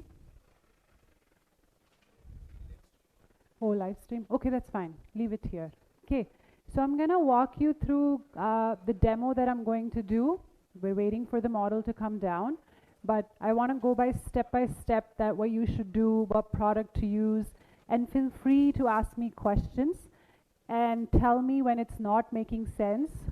Somebody here will help me translate, so Vachan will give me translations. I do want to make sure that you understand. There is a language gap, so he'll help me cover and bridge the language gap. So we're gonna get started with my products that I have here. I'll tell you how to prepare the skin, what to do, what to expect, and then we'll get started with the live demo. I'll show you step by step as well. Make sense? Everybody is good? Everybody sleepy? No? Okay. Waiting for this part. Okay, perfect. Am I loud and clear? Perfect. I'll try to slow down. I speak really fast, okay? Oh, wow, this is bright. Okay, so the first step always is I would use a toner, maybe something to clean the face first if she has makeup on. Definitely she'll probably have some sunscreen, some residue of something, unless she's a morning bride, right? So I'm gonna start by giving her a quick wipe. I'll use any wipes. I'll use a makeup remover. All okay? Okay, I'll use cleansing milk, anything of that choice I'll use. And then I would get, what is that? Good? Okay. Then I would use something to balance the pH, okay? Any toner. Any of you guys use toners right now? We use toners? Who does not? Gets a present. Just kidding. Everybody uses a toner? Okay. As in, come closer, I don't bite. So this is the toner I use. It's the Aven Thermal Spring Water. I'm sure there's a brand here that has spring water toner as well. You guys would just spray it directly on a customer. I like to use things where I don't have to dip into things. I don't have to take them out. Spray is usually a very good form and a good way of using it for me as well. Then the moisturizer I was talking about is this Embryolisse moisturizer. I think it is available here. I saw it on a few websites. It's a really good makeup base, okay? One of my favorite things to do. Now, if somebody is really dry, leave a film on their face. Like, you know how you put butter on your roti? You would leave it very thick and just let it sit. It'll start seeping into the skin. By the time you finish eye makeup, it'll absorb completely. So if you are working in a climate that is really dry, you can use this. If the customer's skin is dry, it's really good. Even if they have normal skin, this works really well. So it'll do like 10 jobs for you with one product. Make sense? Questions? No questions? Okay. No, there is a question. There is a question. There is a question. Yes. Yay.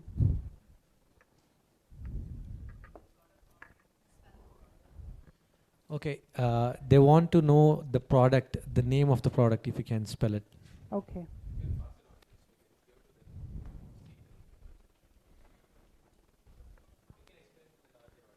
Yes, so it's Embroylisse, Embryolisse.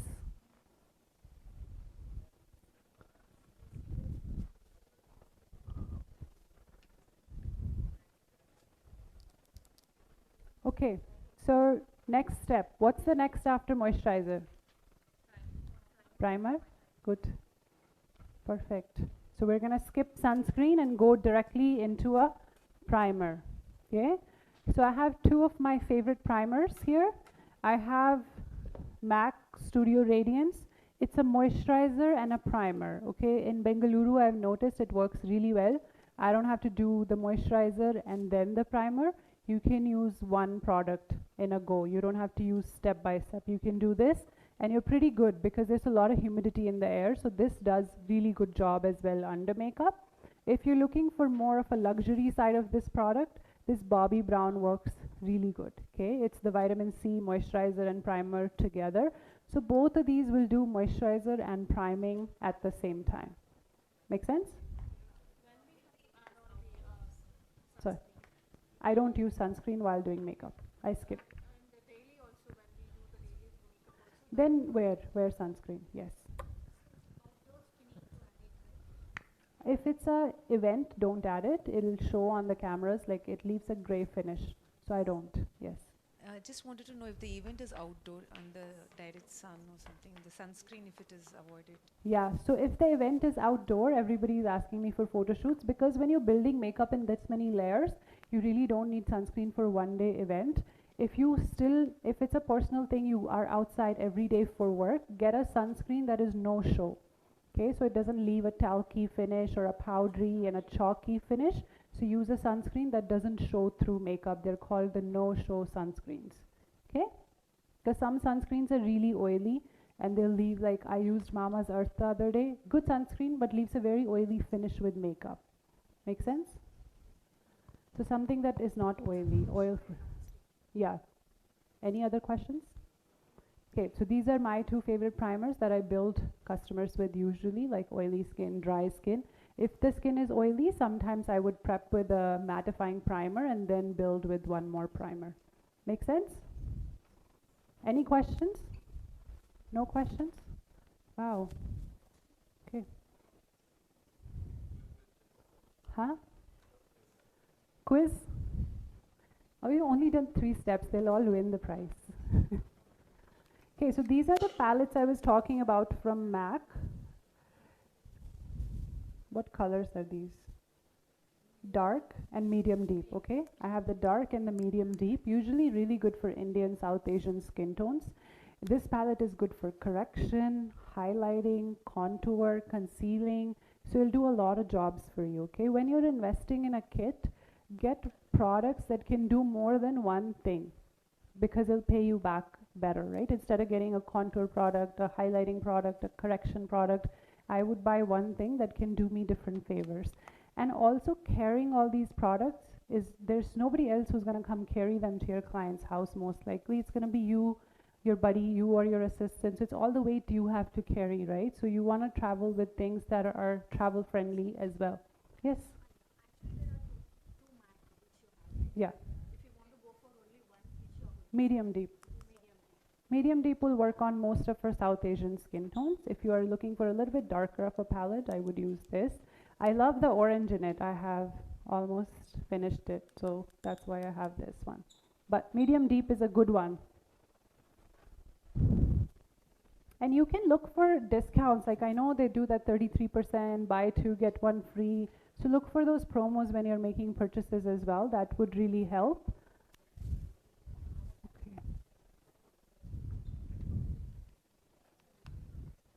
Today I'll be using these 2 eyeshadow palettes from Huda. This is her retrograde palette and this is her nude palette. If I was recommending one palette, everybody should have something nude, something neutral in your kit that will do a lot of skin tones, then this is the palette to have in your kit. It has warm, neutral tones which work for most of South Asian skin tones. In level 2, we talk about different type of skin colors, what colors to enhance, how to work with different outfits. So it's a good palette for everybody to have, okay?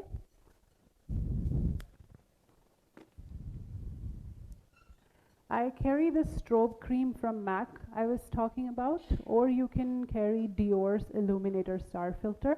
But this strobe cream does good job as well. If you're looking for that dewy highlighted makeup, this will do really good job. Okay, this is I think the gold light, and then they have that pink color as well. For our skin tone, the gold light works better. The pink works better if the skin is really light colored. Okay, so I like to use the gold light when I'm building. Gold light.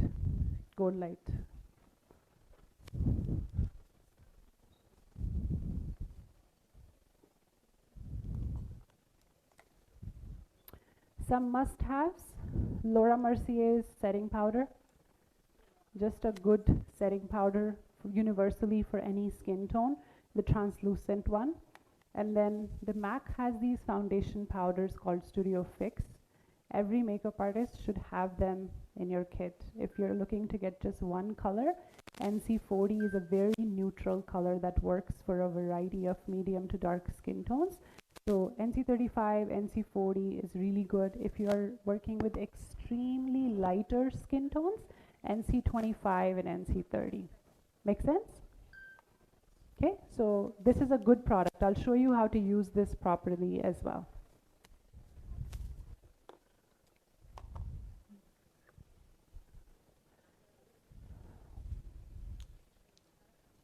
Okay, so MAC has this brow gel that I really like for eyebrows. I laminate brows for everybody.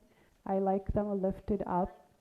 When you're doing makeup, you know, don't copy paste a look. Look at the person. See what are the features we can enhance for her, right? And then work on building makeup for that person. This is the mascara I really like, MAC Stack. One of my favorite mascaras. It gives really good volume and length. If you're looking for a different brow gel, the Anastasia is really good as well. I do prefer MAC. It's a little bit longer holding. It will stay all day. Questions? No questions? Wow, this class is going to be 100 out of 100. Maybe they have at the end, so you'll be bombarded with so many questions. Yes. So I have this lip scrub from Canada. I'm sure you guys can find something local, any brand which makes a lip scrub. So I usually just give some to the customer, the bride, the model in her fingers. I tell her to scrub it and just wash her lips off. So I'm going to pass this to her so she can get her lips prepared. Give me 1 second. Is my model here? Please give me 1 sec, guys. Let me pass. Tell her to use the scrub on her lips and wash it. Come back. Okay.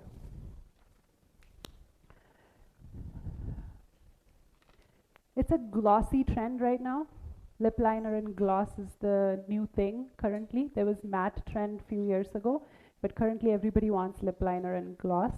Fenty Beauty, which gloss is this? Fenty Glow.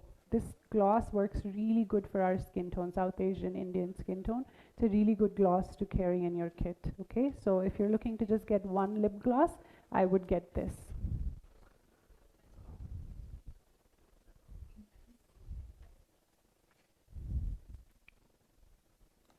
I'll use the Dior blush.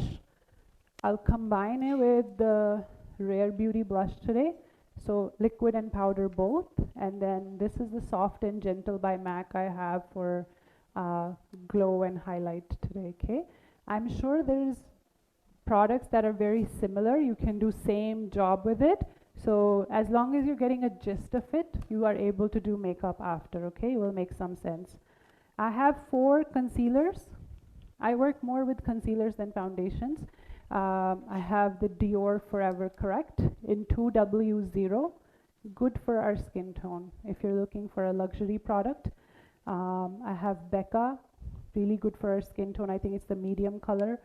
Tarte, I have 35H, medium honey, really good color. Most skin tones we can cover. Then, do you guys have Guerlain here? Guerlain?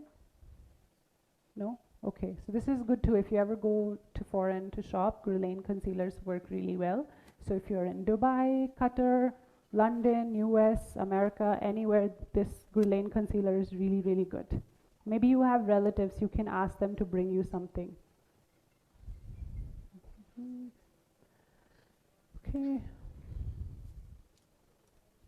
I have 2 eyebrow pencils here, Anastasia and MAC. So the MAC is a very thin point, okay? I like to define with this, make a shape. But for Anastasia, I do filling because when the tip is really big, you want to make sure you're shading with it and you're drawing with a finer tip pencil, okay? So when you're looking at different brands, make sure you check the tip. You want to have a fine brand, fine tip, and also something with a little bit more of a shading tip as well.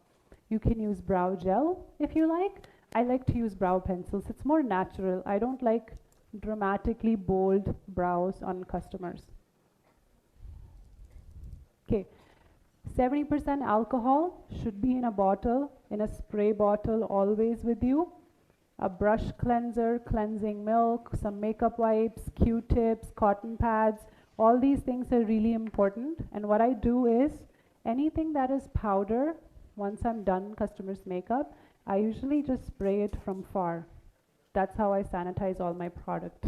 Okay, so all the powder things when I'm getting started, all my pencils, everything that I have, I'll just spray it down quickly so that it's clean and sanitized. Make sure 70% alcohol is what you use, okay? Don't use anything else. You can find it on Amazon. I saw it on Amazon.in. Questions? No questions? Okay. Are they all getting this today? Chaitra is here? Chaitra is not here. So you'll all get a scraper and a palette to carry. Make sure you have this in. They're all getting this today, right? Yes, right? So yeah, you should have this always, so you're not using your hands directly the product. So this is a good thing to carry with you as well. Okay, any questions so far? No questions? Disposable mascara wands, must have in your kit. A sharpener is a must have, and then a scissor, eyelash curler is a must have, okay? I don't know if this brand is available here called Aquaphor. Aquaphor? Hey. So you guys can get a balm, like a Vaseline balm or any regular clear Nivea lip balm. I'll show you what to do with it. You never use it on someone's lips, okay? I'll show you how to prep under eyes with this today. It's a trick I've picked up in this many years. So we will use this, you know how the under eyes get creasy, powdery, sometimes when you bake it's too dry. So we're gonna use this under the base. So here you can probably use Nivea or Vaseline. If you are gonna keep it for under eyes, please, please, please don't use it on someone's lips ever. Anyways, we should not directly use it on someone's lips, but keep your eye one separate from your lips, okay? So don't get them the same type. Any more questions? Alternate Nivea or Vaseline? Yeah, things should do. Is the model ready? Model's ready? Okay. We'll probably have the model up on the stage whenever she's ready and we'll get started.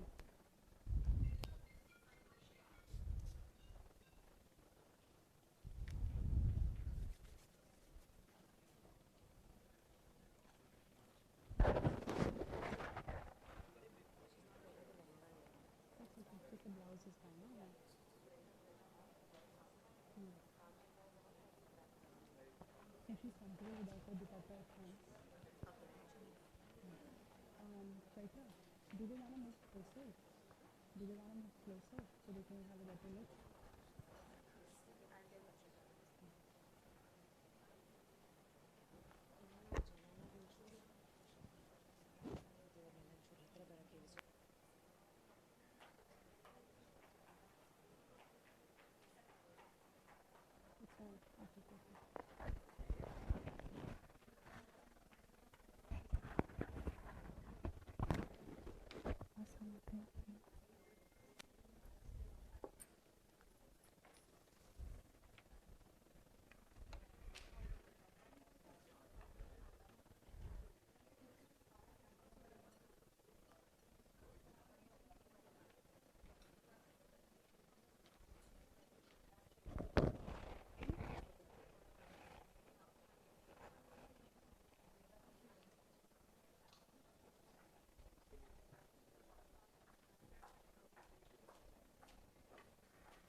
All of you are able to see the screen, or the view is better?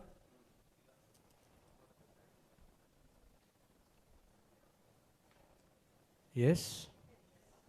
Okay. Is it clear?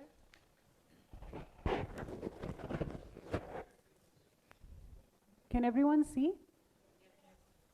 You guys want to move to this side, then I'll move a little bit here so that people from here can see clearly. Good. Everybody is able to see? Okay. At any point you feel like standing up, coming close to me, feel free. I promise I don't bite. You guys can come closer. I have no problems. And the model for us today is Nishwika. Thank you for coming.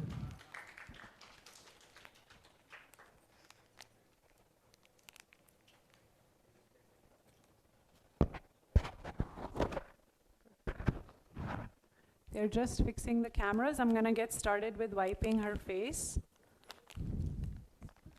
Yes. Yes, yes.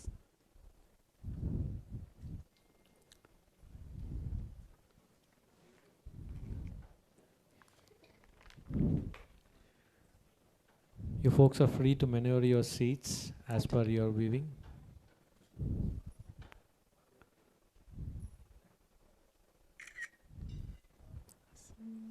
You can also change seats if you want, if you are not able to view properly.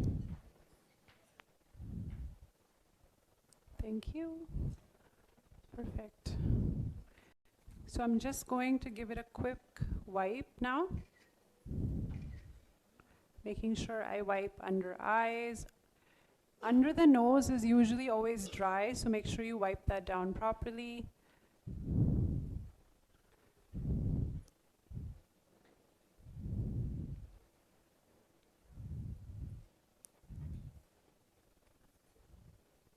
Close your eyes for me.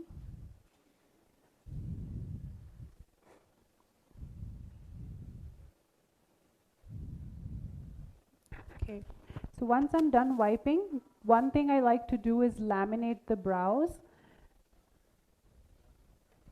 Questions? Are you guys able to see?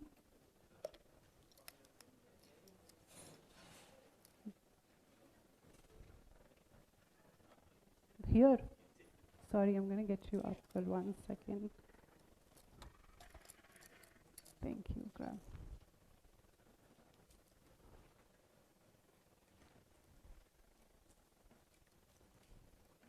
Is it visible? Do you guys want to move closer? No? Perfect? Awesome. Okay. So I'm going to take a disposable mascara wand. Take a straight one, actually. We'll take some brow gel. Brows usually take a little bit longer to dry, so before I start prepping her face, I will usually gel her brows so that they dry up by the time I'm done prepping everything else, okay? So I usually hold the eyes right here, take this brush.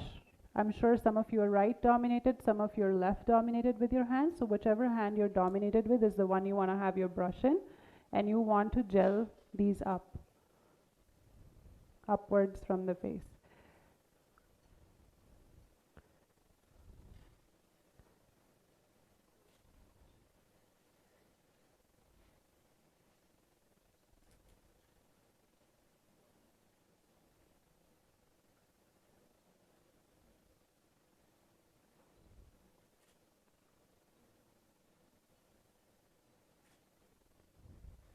Okay.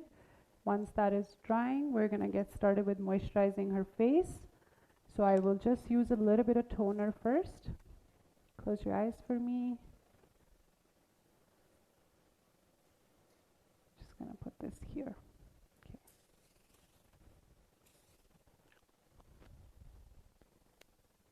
Do you guys have questions? Toner. Toner. So if you don't have a spray toner, you can take some cotton pads and apply the toner to the face. Otherwise, spray it on the face, okay? I'm going to take some moisturizer on my palette here. You can use a brush. You can use your hands. I will use a brush, okay? So I'm just going to take any flat brush. Even brushes have different shapes. You can't just use any brush for any purpose. So anything cream and anything dense you're using, use a flat-edged brush, okay? So I'm going to pick up, this is called loading your brush. You don't want to just take and apply. You want to take some product and work it into your bristles, okay? And then you want to do your application, so it absorbs a bit better. And you won't waste any product this way as well. So take some more, work on the other side. Is everybody able to see? Perfect.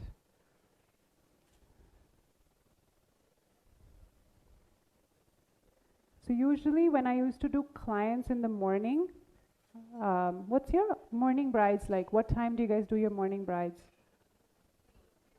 3 o'clock, 4 o'clock, same for us, right? So sometimes a bride is sleepy, tired looking, she hasn't had enough sleep. So you can give them like cold stones or ice to depuff their face, okay?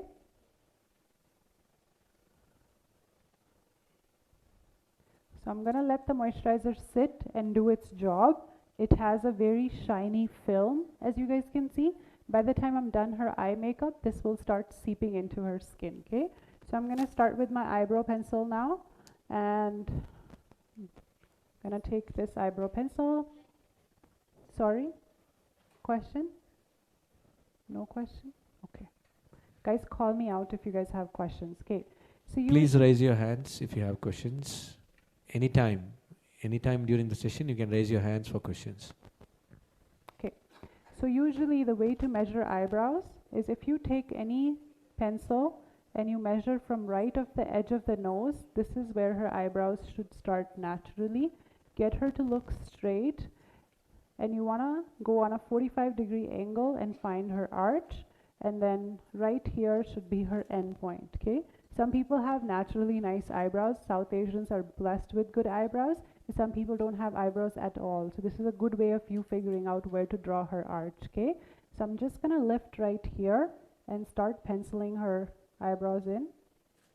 And I'm just doing feather-like strokes, okay? And do these strokes towards the hair growth, not against the hair growth, okay? So if the hair is growing upwards, make sure you're drawing these eyebrows upwards as well. Any questions so far? No?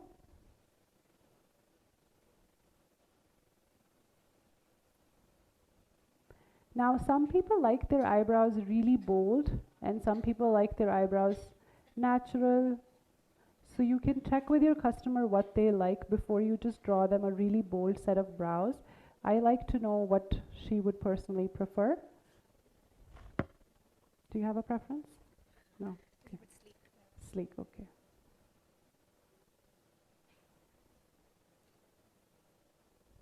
Okay.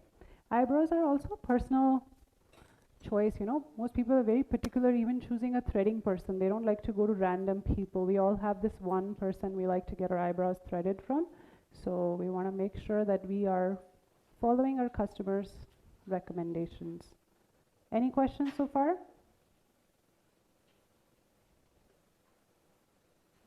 I'm just filling the gaps now. Yes?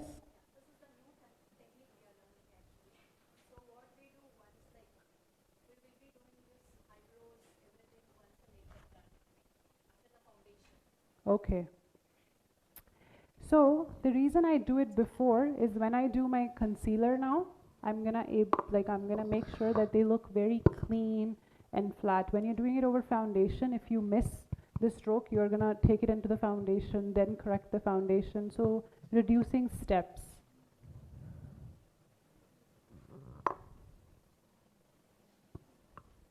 Okay. Once I'm done this, I'm going to take concealer. So I will use any good setting concealer. MAC, Becca's not available nowadays, so you can use a MAC concealer, Tarte's Shape Tape, any good concealer which is not creamy, okay? 24-hour wear concealers, waterproof concealers, use any of those. And you're gonna take a smaller flat-edged brush because now you're next to the eyes. You don't want to take a really big brush. Same thing, you want to take a little bit of your product, load it on the brush, on the side. Okay, so now I'm going to go underneath her eyebrows and just draw this line and fade it out. And just draw a little bit more concealer on her eyes.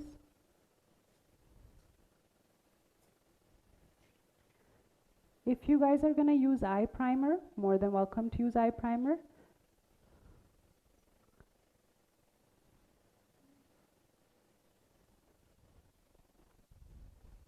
So I'm going to take some more product for the other eyes. One thing I like to do is I like to work from one side.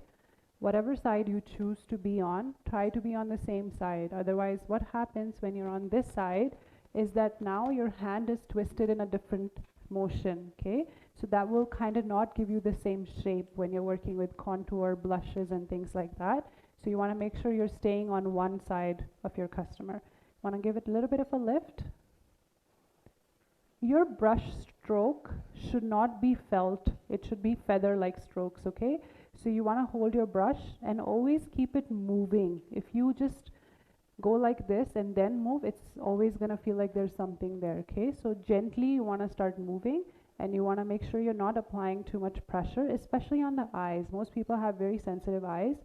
See, models are a different story because they're used to getting their makeup done 2 to 3 times a week, but other people are not. So be gentle, especially if they're wearing contacts, lenses. You want to be a bit careful, okay?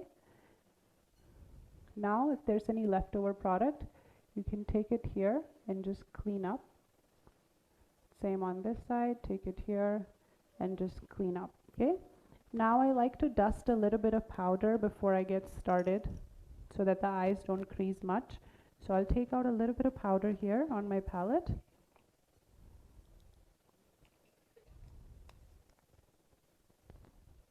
And I'm just going to take a fluffy brush, big enough for the eyes, like that.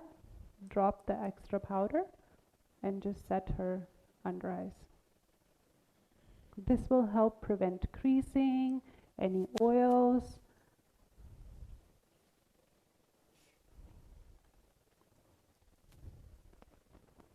And just dust it on the eyes.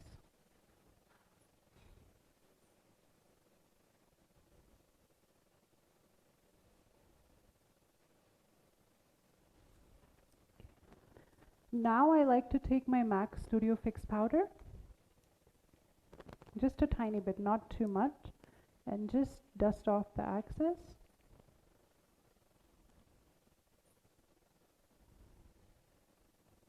Okay, I'll get started with one more fluffy brush. You're more than welcome to use the same fluffy brush for eyeshadow now. I'm just going to take a different one. Okay. So now I'm going to build her eyeshadow, okay? When you're building eyeshadow, you want to lift her face upwards, okay? So you want to make sure that you're elevating her eyes, okay? When we're elevating eyes, close your eyes, there's this crease area we're working with.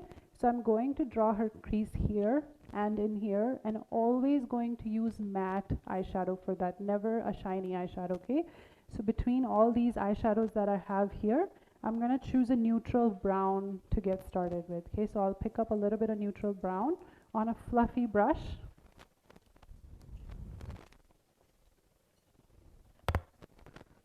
Close your eyes.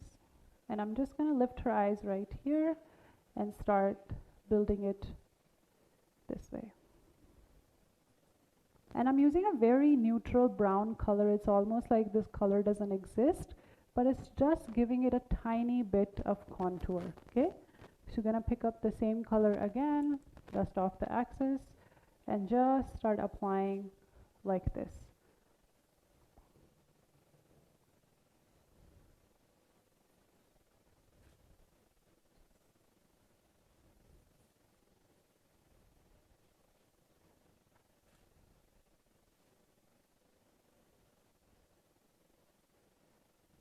Okay, now I'm going to move in with a little bit of a darker color, but from the same family. So I'm going into brown, from light to medium to now a darker brown, okay?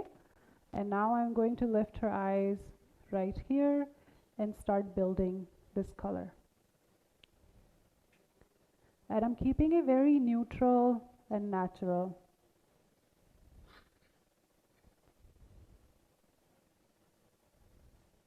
Any questions so far? Anybody has questions?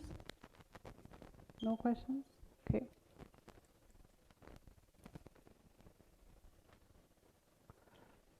Just right here and build it in here.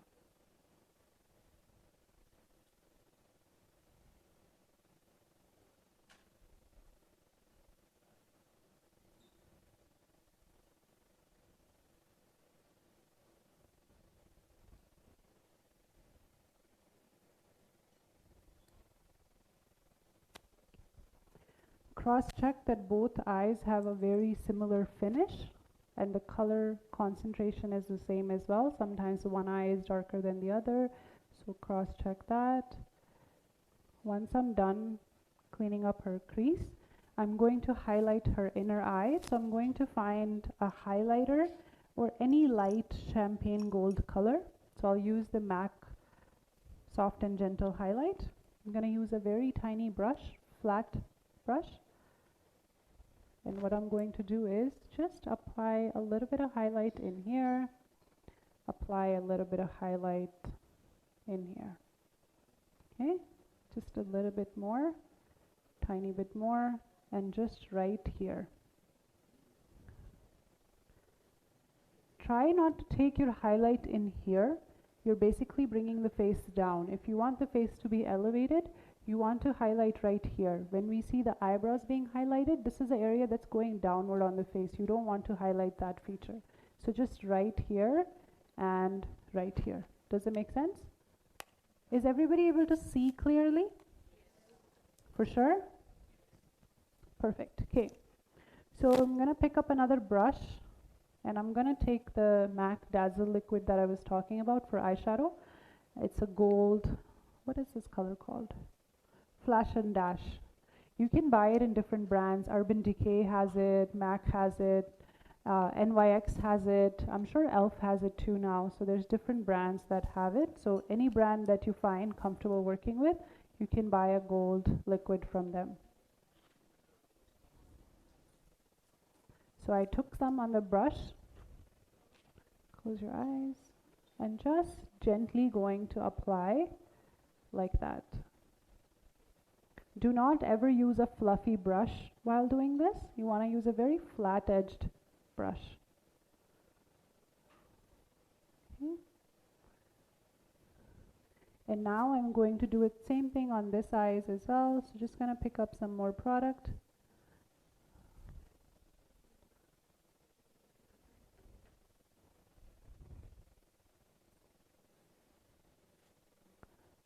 Just applying gently.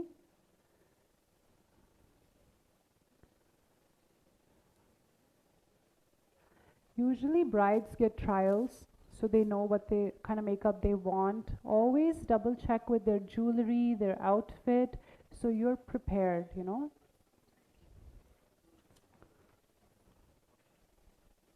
Just applying more glitter. Same thing on this side. Any questions so far? Does anyone want to come closer and take a look? No, you guys are all good? Okay, so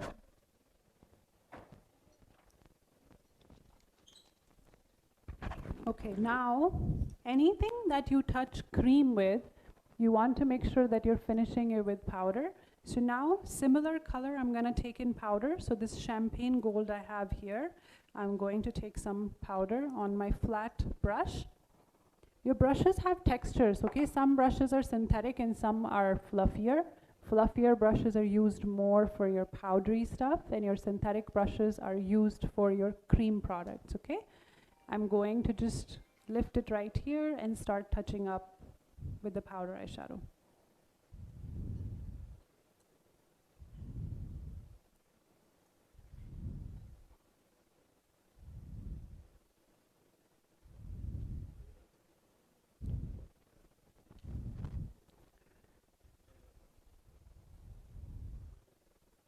So same thing I'm going to do on this side. Just right here, I'm going to touch this up.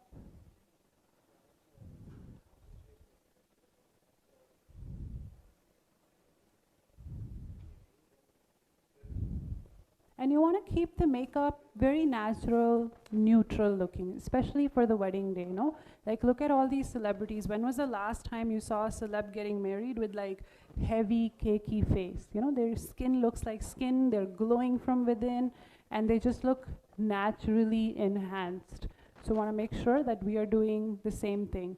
Because most brides who come to us, usually, they show us a picture of a celebrity bride. Most days, right? They'll be like, oh, I want to look like this, I want to look like this. So when you're following that, you want to make sure you follow that through her foundations, eyeshadow, and keep it more neutral.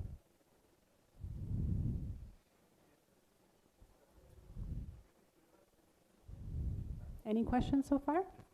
No questions? Can somebody tape this up?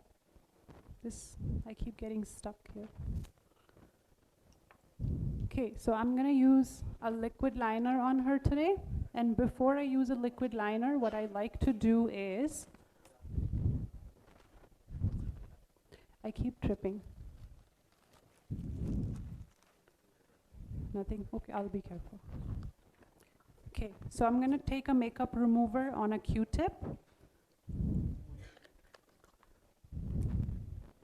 And what I'm going to do is get her to close her eyes. And from right here, I'm just going to wipe this area off. Okay, naturally, you're gonna give it an elevated lift because you're gonna just wipe down her corners and it's gonna go this way. Okay? I like to lift the eyes a little bit so that the face looks elevated, okay? I'm gonna use a Stila eyeliner. Any good liquid liner works really well. Lift her eyes and start from the center of her eyes for a liner, okay? And then go outwards. Then start going inwards. And don't ever do your eyeliner like this. Your eyeliner will get destroyed. You want to draw long strokes like this.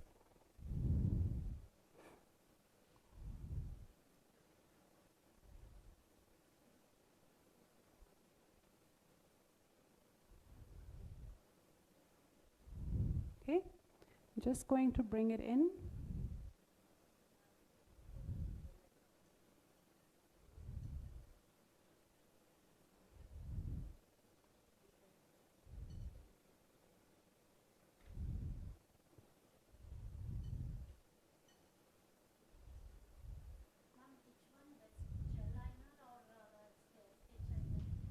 So gel liner is good if you want a soft look. If you want a bolder look, then the sketch liners work a bit better. The Inglot gel liner works really well for some things. MAC has a MAC track, works really good. So it just depends on the look you're trying to create. I'm using Stila for my eyeliner. Is this brand here? I think it's at Sephora. Maybe, yes. Otherwise, any good liquid liner works, like Maybelline, L'Oreal, anything that doesn't smudge. And make sure they don't open their eyes for a little bit when you're working on their eyeliner.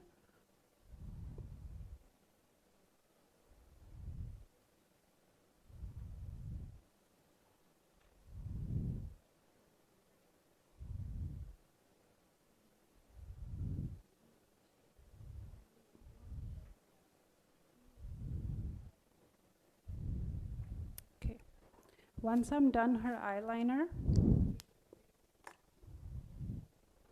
now that I've done her eyeshadow, I usually like to give her under eyes a quick wipe. So I'm gonna take a cotton pad, put some makeup remover on there, maybe some cleansing milk, anything that you like, and just wipe down her under eyes for any fallout. Questions? No questions?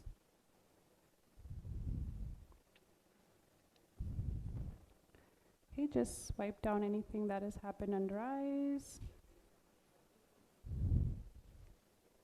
Are you guys doing good? Keeping up?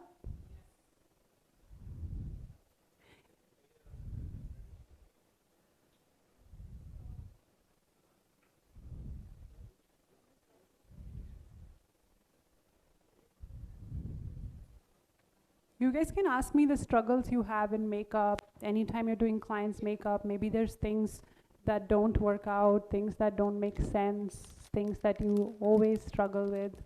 Good time to ask questions. Eyeliners? Okay. Okay. If you want the glitter to pop, she's asking if we should use glitter eyeshadows. If you want that eyes to pop, the liquid eyeshadows work really good and they last pretty long. So I usually work with both liquid and powder. So I like building with both. So I would recommend using it. Okay, so now we're gonna build a little bit of primer for her. So I'm gonna use the MAC Studio Radiance Illuminating Primer. Sometimes I'll use a brush, sometimes I'll use my fingers. So I'm gonna use my fingers, making sure it absorbs really well. I did wash my hands and I sanitize them as well. So just making sure that absorbs really well. I try not to go upward with makeup products. The reason is because they're meant to not do something for your skin or absorb in your skin. They're meant to sit on your skin. So you want to make sure you're going with the grain of hair so it's more natural finish, okay? If moisturizing, it's a different story, but primers, foundation should go with the natural grain of hair. Can everybody hear me? Any questions? What's your struggle usually with makeup? Somebody please tell me, like, what's your number one thing that you're like, oh my God, I wish this could get better? Folks, let's make this interactive. I'm sure you'll have struggles in your makeup, in your work. So let's speak about them, hear from the expert. That's what we are here for, right? Okay, we'll start with you. ನಾವು makeup ಮಾಡಿದ್ಮೇಲೆ breaks ಆಗುತ್ತೆ, ಅದೇನಕ್ಕೆ smile lines ಎಲ್ಲ ಬರುತ್ತೆ ಮತ್ತು ಇಲ್ಲಿ crease lines ಎಲ್ಲ ಬರುತ್ತೆ, ಅದನ್ನು ಕೇಳಬೇಕು. I understood. I've been hearing it long enough to now understand, okay? So if this is happening to you, look up. This is what you do. You take this balm, you apply it once here, apply it here and here. Your makeup will not crease as much, and use less product. The lip balm, Nivea, Vaseline, any lip balm.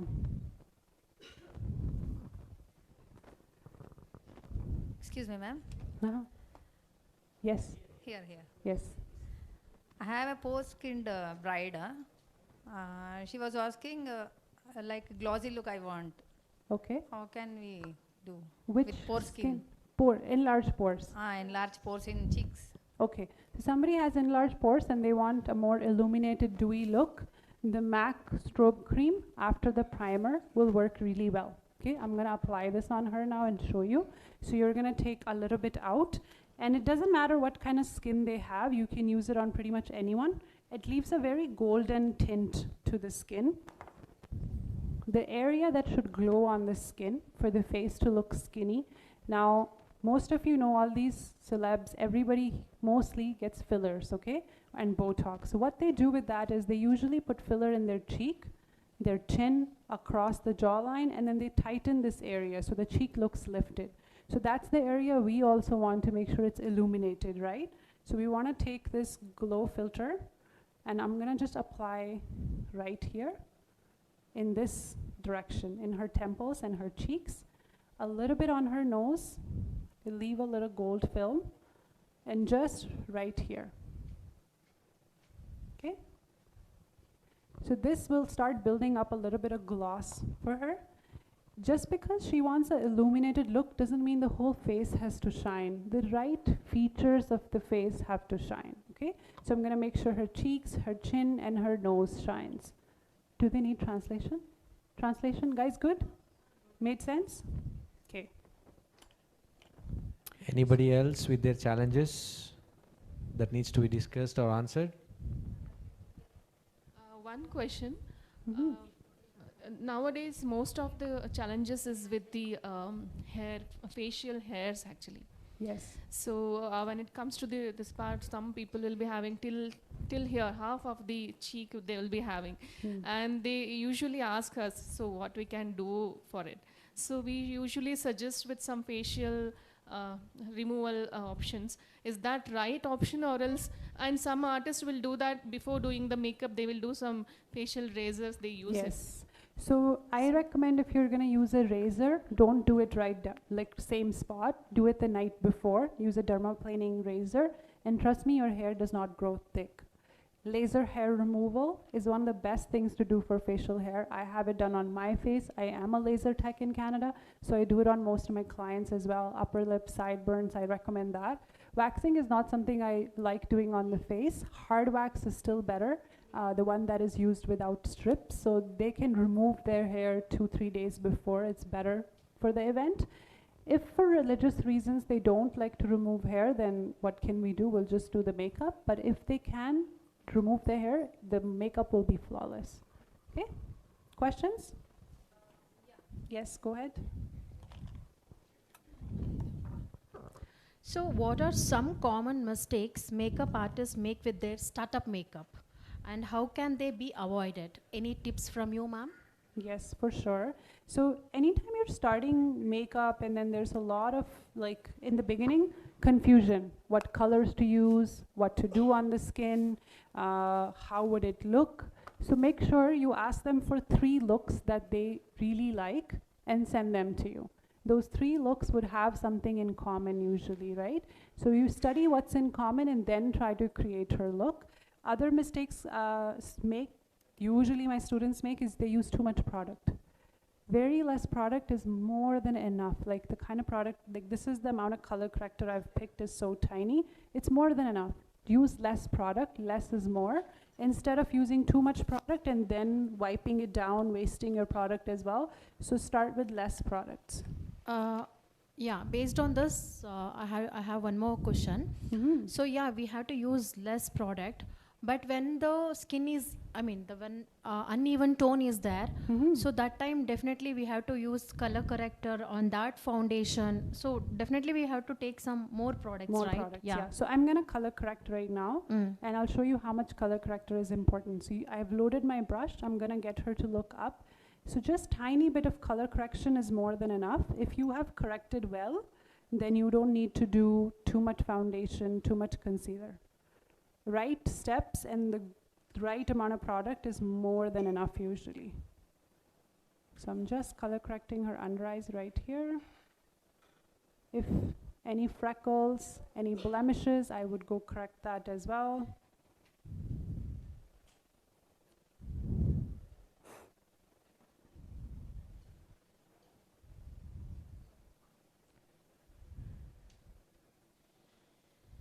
I always like to correct around the lips. Usually most of us South Asians are a bit darker around our lips, and sometimes we're darker corner of the forehead from all the sunburns we get. So please correct this, otherwise your foundation will go gray here. Okay? Can I get the lights on for 2 minutes? Ma'am, how do you do under eye correction, ma'am, if it is dark circle? This is what I just did. So I took this brush, orange concealer, very flat, and just apply the color corrector. That's what I did. Okay. Can we turn off the spotlight for 2 minutes?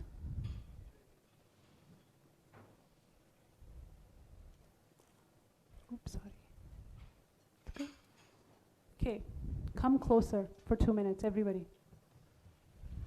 Wake Everyone up. move towards Wake the up, dash. wake up, wake up, come closer.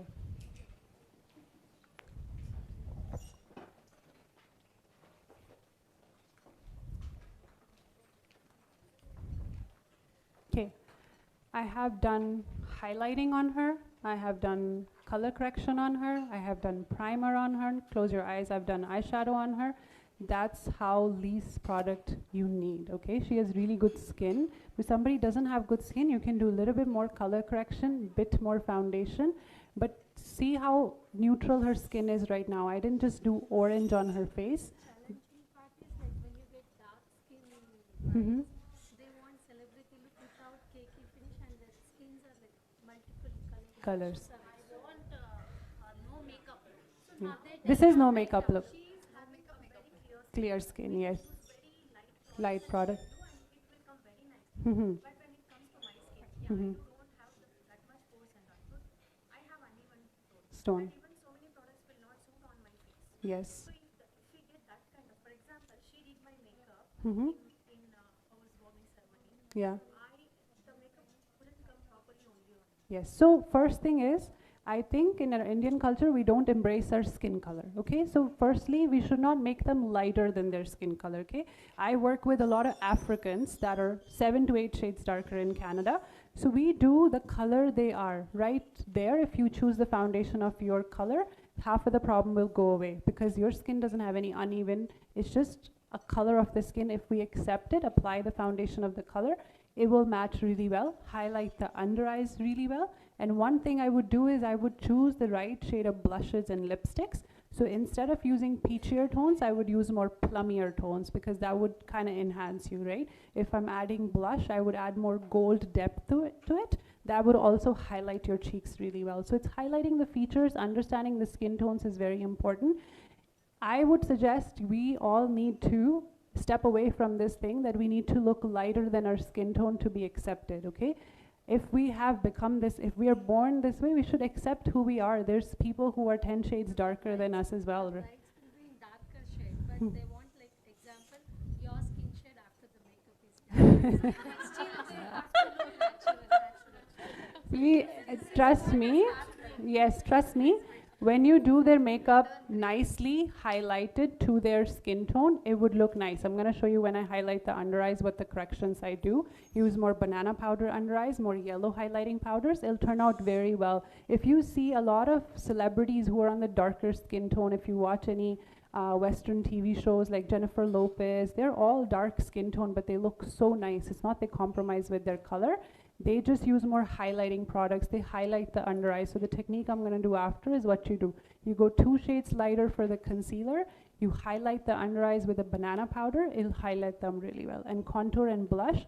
See, half of the foundation doesn't show. Blush, contour, highlight takes away a lot of, all this of the face gets taken away anyway. So you're basically working with this zone, and they're very comfortable if that zone is their skin tone. It's the way you balance the face, okay? So I'm going to get you all to take a seat so I start building her foundation. Thank you, everybody.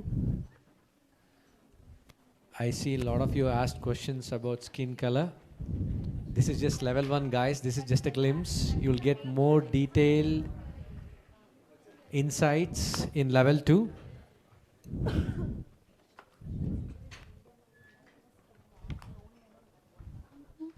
We can get the lights and the spotlight back on.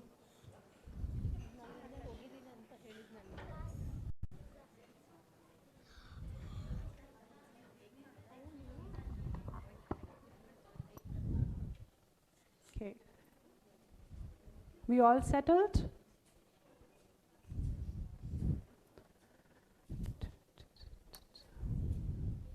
Okay, so I'm going to use Dior's foundation, shade 3W0. It is 1 shade darker than her natural color, but now that you've all asked me for this dark and light skin tone, I want to give it a bit more of a bronzy look, okay? Any questions? Good. Cameras ready? All set? We can get started? Okay. So as I was saying, I don't like to use beauty blenders. What I like to use is a flat-edged, fluffy brush you can use. This is MAC's brush 171. If you ever want to invest in one good brush from MAC, invest in this 171, okay? So I'm going to take a flat brush, start applying her foundation.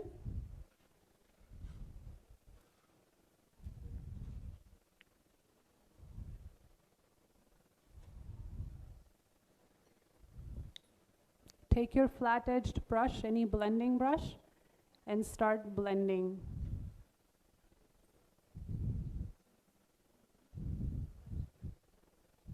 Guys, any questions?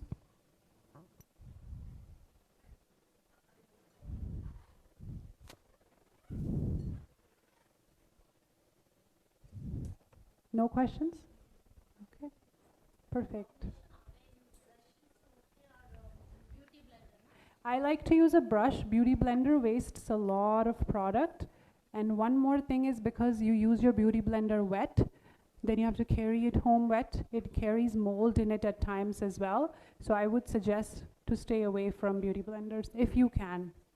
My personal suggestion is don't use beauty blenders. Any questions?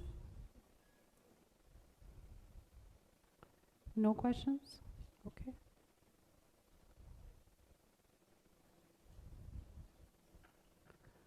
Okay, so while you're building foundation layer by layer, don't use all the foundation in one go, okay?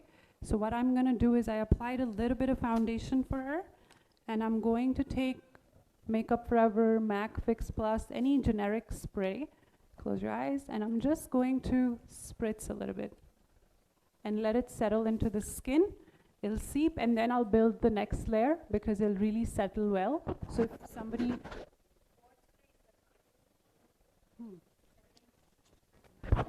It's the Makeup Forever setting spray. Mist and Fix. Okay? Now I'm going to apply a little bit more foundation.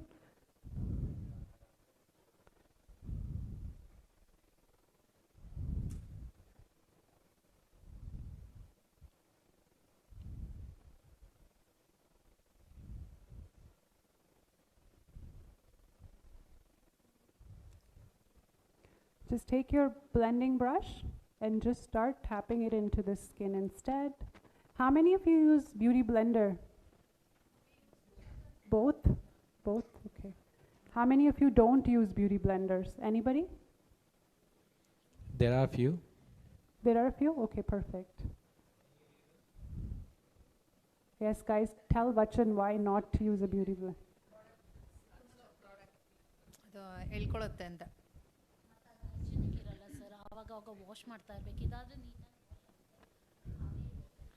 It's because of the hygiene, Jasreen. Hygiene, okay, yes. Good.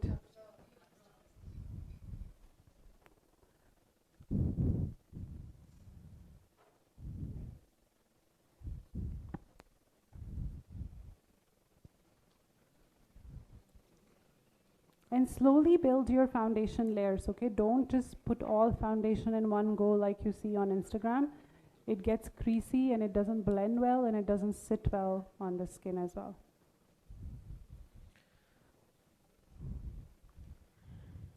Please don't feel this as a training session. ಎಲ್ಲರೂ ಯಾರೋ ನಿಮ್ಮ friend ಮಾಡ್ತಾ ಇದ್ದಾರೆ, ಅವ್ರ ಹತ್ರ ಏನು ಬೇಕಿದ್ರು questions ಕೇಳ್ಬೋದು ಅಂದ್ಕೊಂಡು ಓಪನ್ ಅಪ್ ಆಗಿ. So don't hold yourself saying ಇದೇನೋ ಟ್ರೈನಿಂಗ್, ನಾವಿಲ್ಲಿ ಕೂತಿದ್ದೀವಿ, something like that. You can come up with any question, anything, any language. There is no barrier.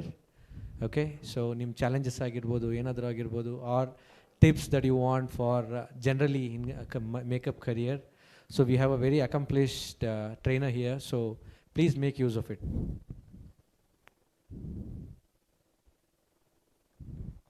Okay, so one thing I'll tell you, something I sometimes notice is that, you know, we can't carry 100 shades of foundation for everybody. So you can carry light, medium, medium deep, and dark. 4 shades, you can work with them pretty good. And if you know that you work with a certain kind of clientele, medium skin, medium dark skin, more lighter skin, then you can carry those colors accordingly, okay? And you can also mix and match. So maybe she was a shade darker, I would just add a drop of the dark foundation instead of carrying 7 shades in my kit.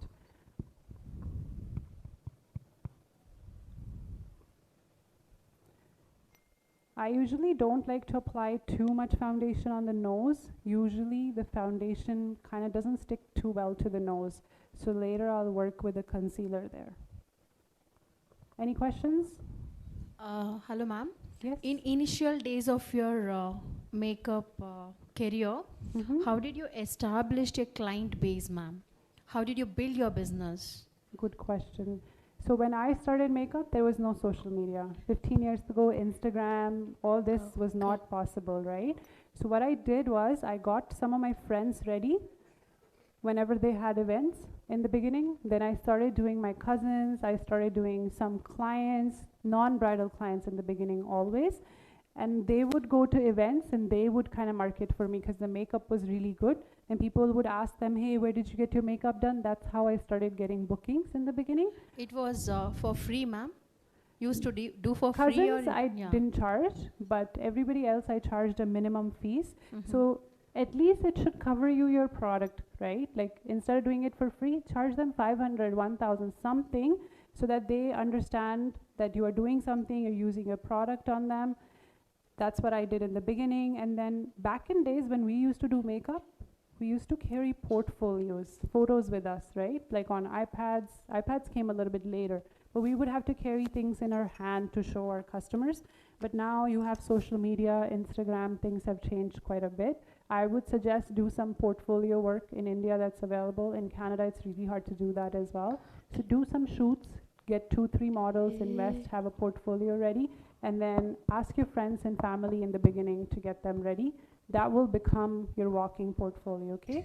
I'm gonna start with the concealer under eyes now. So I'm using a flat-edged brush. Look. I don't use foundation under eyes, I always use concealer. Under eye has a different consistency, okay? Concealers are built particularly to work on a thinner skin because under eye the skin is always thin. So I always like to use 2 to 3 different concealers on under eyes. So I start with a regular medium shade concealer, which is her skin tone, and then I will start brightening up her face, okay? But foundations are thinner consistency and they will crease under eyes. So I don't like to put foundation.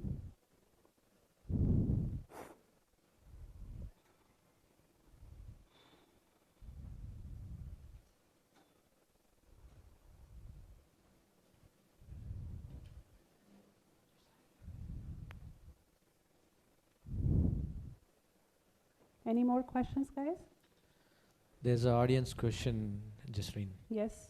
So they want to know how many days does a novice student take to get good at makeup? Get good at makeup? How many practice sessions or how many learning sessions? You can learn makeup in a week or 2, but you want to practice at least 50 times. Every 10 makeups you do, you'll learn something from it. Every time you reach your first 50 makeovers, you'll learn something more. You get to your 100, you learn something more, okay? Whatever I teach you will help elevate, but the more you practice on your own, that's when you really grow as a makeup artist. So every time you're doing makeup, in a year, if you are looking to be a good makeup artist, you should do at least minimum 50 makeups a year. I tell my students 2 to 3 makeups a week on yourself, your friends, your family in the first month would really help you set apart. It's like cooking, you know? It's not that your mom cooks better than you, it's that she has more experience. Same thing with driving, you know, the more we drive, the more comfortable we get. It's just like that. Any more audience questions via Vachan? Ma'am, you're telling you have 15 years of experience. So how you stayed updated with trend and techniques, ma'am? Do you face the challenges? How you overcome that? I every year attend 2 training sessions, some masterclass by celebrity artists. Every year to this day, if I find something is happening close by, I will go. I teach a curriculum that is approved in Government of Canada that we have built.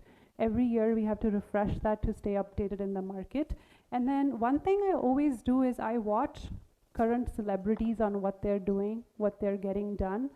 Usually the last celebrity who got married is the trend for next year. Okay, so like if you notice, like Shobita just got married, Aditi just got married, trust me, your next brides will start bringing her photos, right? For a while it was like everybody used to bring Deepika and Katrina's photos to us, like get us ready like this, right? So it's usually the brides that get ready, and celebrities usually set really good trends for us.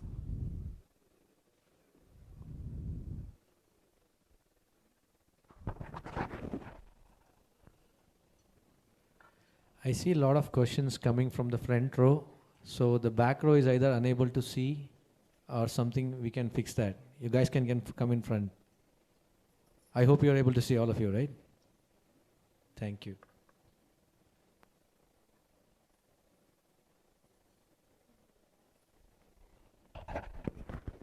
No questions from the back row? He's pointed out, guys, wake up. Good morning. Jasreen really likes her classes to be engaging. So this is her first time here. So please make her comfortable as well.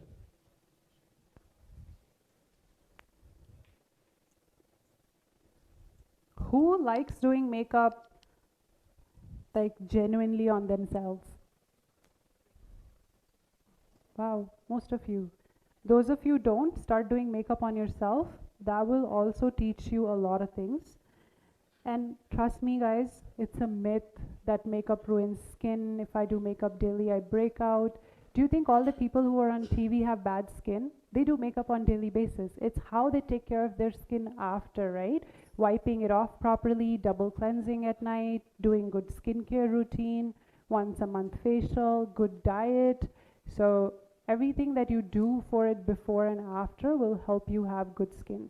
So currently I'm doing brightening of the under eye. So I'm going with one shade lighter of concealer from Tarte, Shape Tape, and I'm just applying and I'm not blending. So if you leave the concealer for 30 to 40 seconds, it'll become thick, okay? And when you blend, it's gonna give you more coverage than it would without leaving it on for 30 seconds. So if you want the product to do the magic, leave it on for 30, 40 seconds, okay?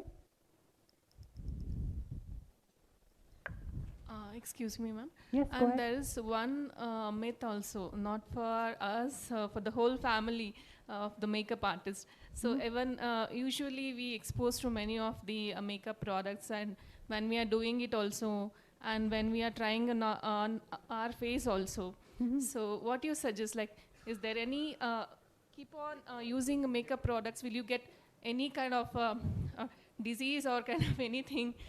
Is No, that the as long I usually oppose that, and I used to say there's no such thing happen in future, but still they are having that doubt in their mind. So I just want you to give a better suggestion for this. Usually with using makeup products, nothing happens. Now it depends on the products you're using. If you use good quality product, you keep your products hygienic. You don't use the concealer tip on everyone. You don't pick up on any bacteria. You don't leave it in open areas. The makeup usually doesn't harm your skin as long as it's hypoallergenic and good products. If you are using very non-branded, non-trusted products, definitely that can happen.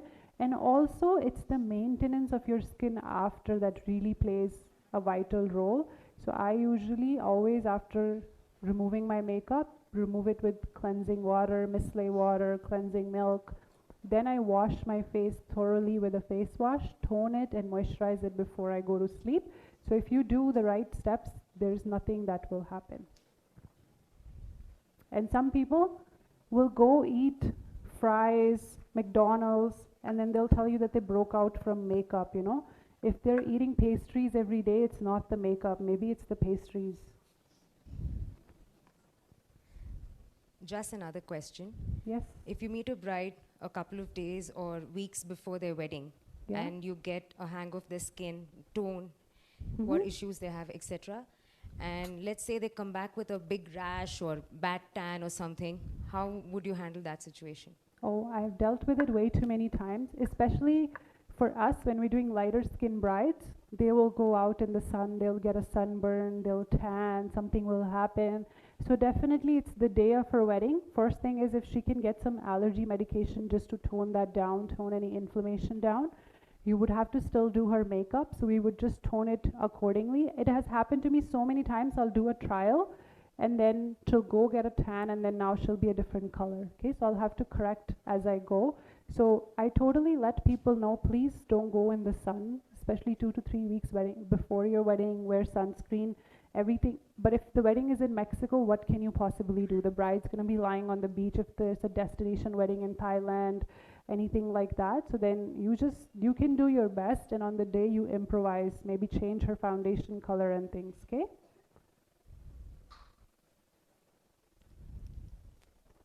Anything else?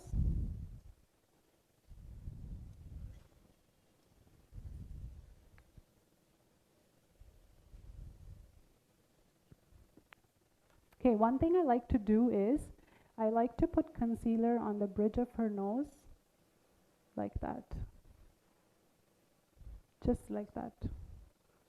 Then go here. This will make her nose look a bit skinny.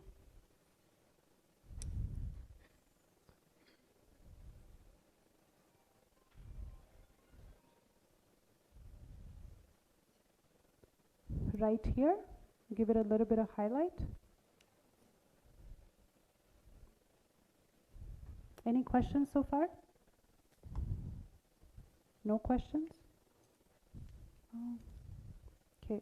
Now I'm gonna go with the lightest shade of concealer that I have if she's looking for brightening on the face. Can I see Chaitra?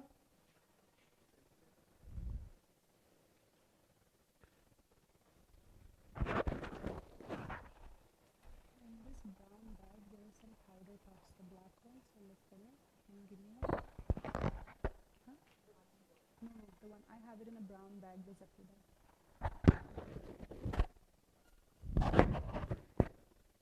Okay, so now I'm just going with a lighter shade concealer, just right in this area.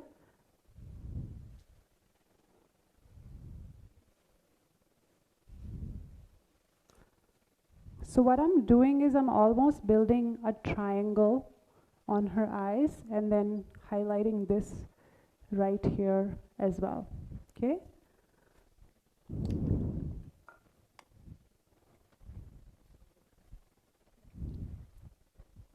The powder puffs I use them on a good price budget so I can just give it to my clients after.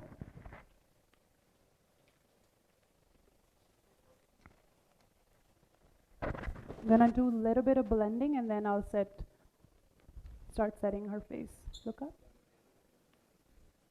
Any other struggles you guys have had so far?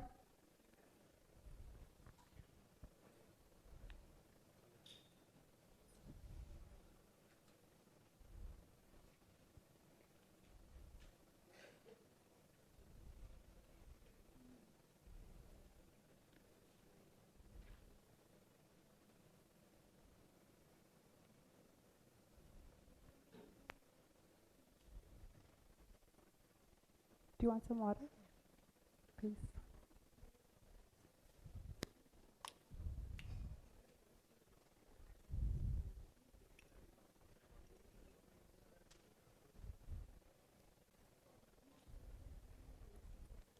Okay, so when you're contouring with a contour stick, maybe a MAC concealer, maybe just a brown foundation, anything that you're doing, what I like to do for contour is I take the contour and I take it on back of my hand right here and I don't apply directly, okay? I like to soften it up so it looks more natural and I do this before setting the powder. So I'll take a brush, an edgy brush, take out some so that it's more natural finished. And then what I'll do is I'll pull her hair back a little bit and I'll just apply right here. Usually you have a contour zone here, right? Your bones you feel. You go above that area. You never apply in that zone. You want to go almost half an inch away from that if you want her face to look more elevated and more lifted. So I'm going a little bit above that zone, okay? So naturally she would have her zoning right here, but I'm gonna apply the contour on her cheekbone instead right there. Just naturally warm that area up.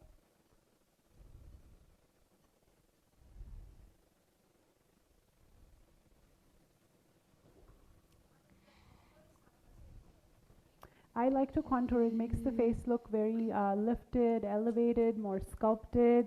The shape of the cheeks look much better as well. You can choose between cream or powder. I would suggest some cream contouring for more definition, especially for brides, okay? Anything else, guys? No questions?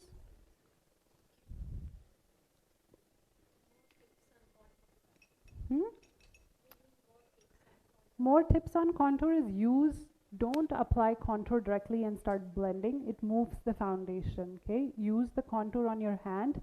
If you use it on your palette, the palettes are usually a bit colder, so they don't give it the right warmth. So I always pick it up from here and just apply. And I sculpt the face prior to seeing that customer. I know like where exactly I want to apply her contour. So you all have this space in your ear just before the curve, right? This area, that's where you kind of follow and stop right under the eyes, okay? That's a good contour zone usually to work with. And then just contour right in here. And now I'm going to apply her cream blush. Any questions so far? Okay, So I'm taking some Rare Beauty blush.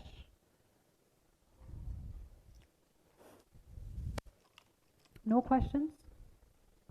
I have one, ma'am.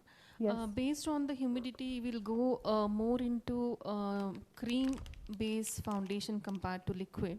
So, will you suggest liquid is the best one, or else the cream-based foundation will be the best one? So, just a difference between when we if your use it. skin doesn't need so much coverage, liquid will do the job. If you are looking to cover and kind of get more coverage, then liquid.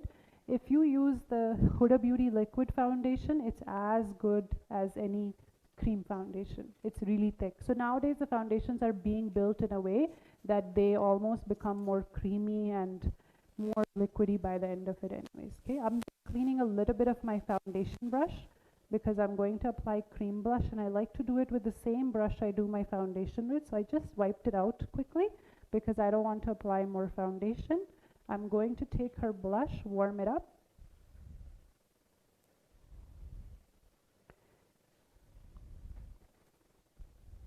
Okay, look this way for me.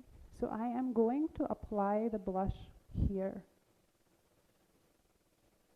Okay, and I'll get her to look this way and apply it right here.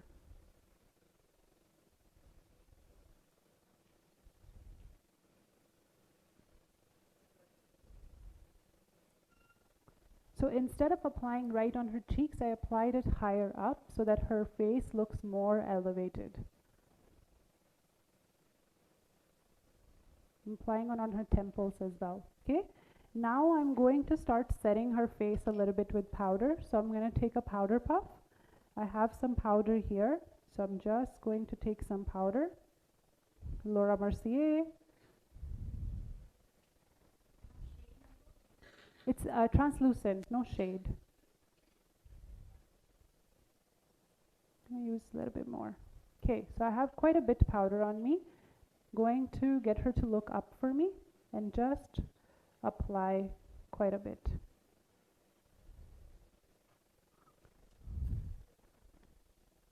Same thing on the other side.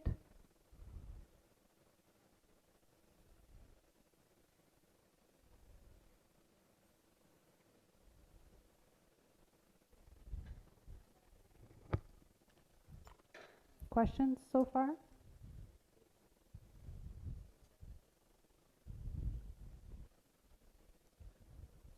I'm just making some space on my palette to put more product. So clean your palette in between if you have to. Dry it up and put more powder. It'll make it a little bit easier for you guys. No questions?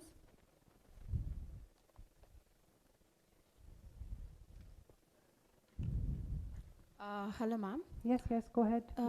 I just want to know the setting powder after all the makeup. When we want to set, we like all over the face we have to apply it, or only under eye, or only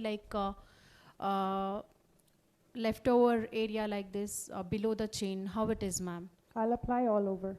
Okay. Yeah. So when we apply that setting powder all over the face, will that blush and all will not fade? No, I'll show you how. Okay. Yes. So first I'm doing the baking of the skin. So I'm using a lot more powder than naturally I would use. So making sure everything sets in place really well.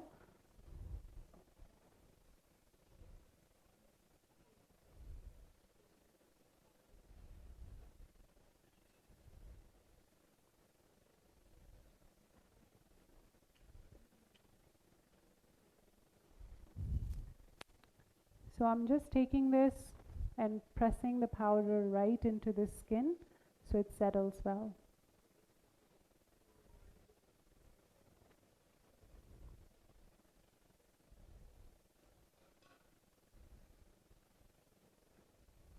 Okay, so now I'm going to take a fluffy brush like this and just dust it out all over the face. So wherever it can get access, it will just get touched up across the face. So instead of using full powder on the blush, I'll just use the leftover from my brush on those areas. Okay, look up for me please.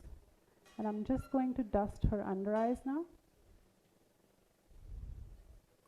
The longer you leave, the longer they'll dry for. So if you are in a very humid zone, you can leave it for a long time. Right now we're in air conditioning, so I don't want it to be so dry. So I'm not leaving it for that long right now. Questions? No questions? Okay. So I started with setting with MAC, right? So now I'm going to go back with my fluffy brush and start setting her under eyes a little bit.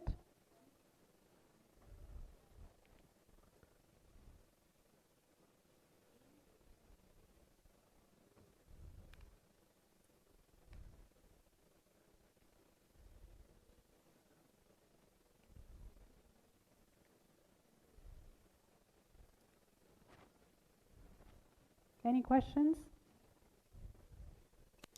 No questions?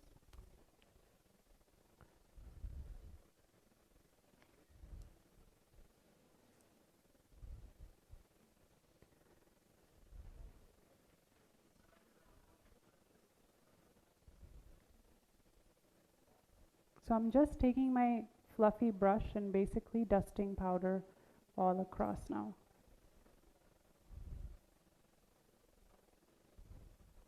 Okay, now I'm going to take a contour palette and an angled brush because I want to make sure I enhance the contour a little bit. So I'm going to take a bronzer.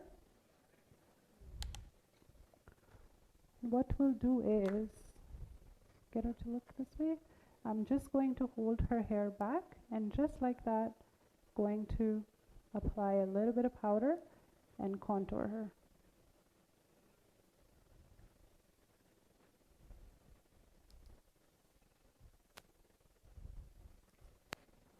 Like this one.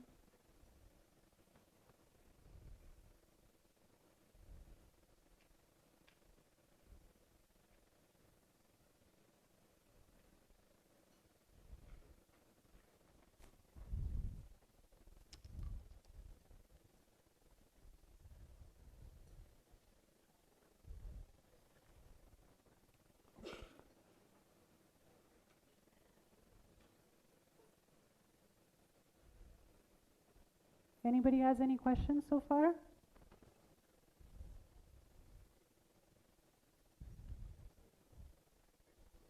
No questions? Do you guys need coffee? Tea? Is anybody falling asleep? Is your neighbor falling asleep?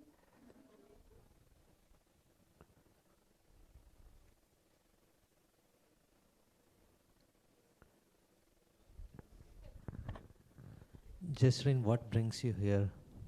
Huh? What brings you here in India? What? Why did you come to India? Why did I come to India? You don't want me to come to India, Shivaji? Of course. What was your goal? Okay, so my goal to come to India. Last time I came just to explore, feel it out. I haven't actually visited India much in like almost 2 decades that I've lived in Canada. But now I felt like, I could come here and teach something different. It's been long due for me to come home, especially to a country I'm born in.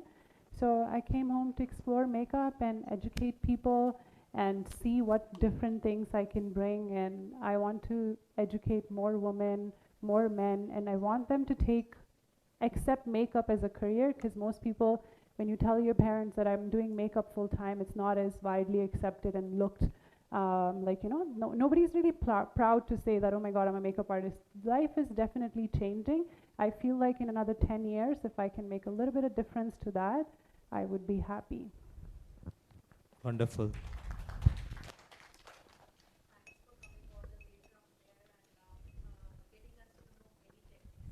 Thank you.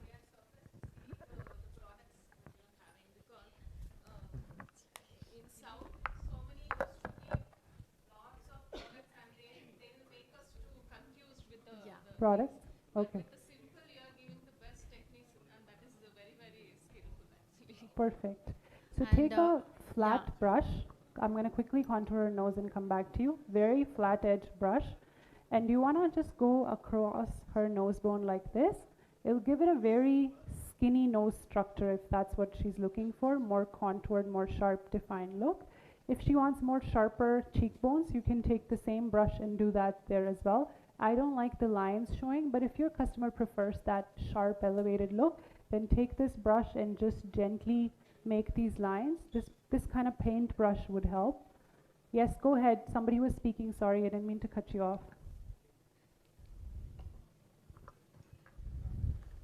Somebody was saying. When they're arranging the products on the table, we are really surprised because we will be attending many masterclass from our makeup artists who are from Bangalore and all. We will be seeing so many products and we are so confused like what to buy, what not to buy.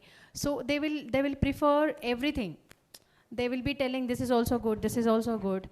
So today, like, it was so clear, like you suggested many MAC products. So now I got an idea, okay, most of the MAC product can be kept in my bag, which is going to help professional makeup things to do. Yes, so MAC in international countries, US, Canada, anywhere across the world has this professional discount usually. So they run between 25 to 40% depending on the makeup artist and the volume you buy. Here they have different promotions going on, but MAC is one place where you can buy good professional products and get your makeup done. And I feel like carrying less things is very important and crucial for makeup artists. This product expires in 2 years. How many makeups can you possibly do to run down? A foundation bottle, of course, after 10, 12, 15 customers will run down. How will you run down your blushes, your contours, your eyeshadows?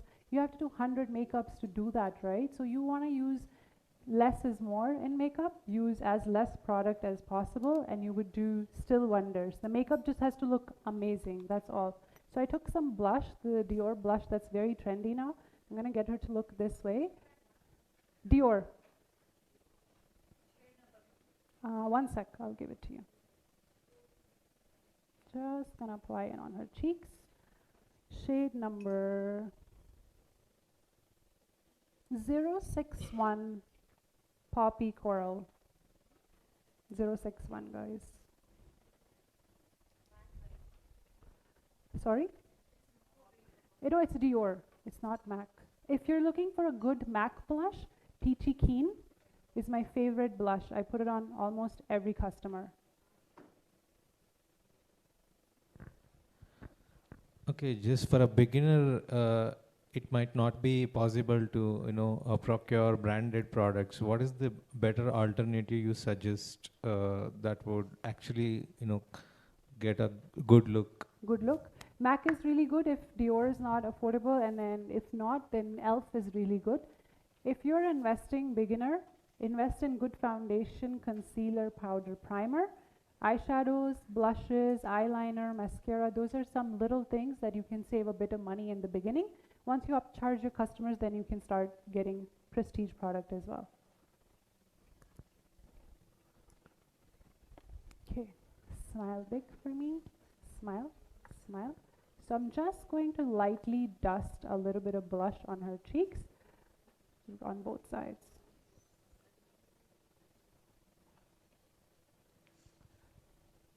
Any questions, guys?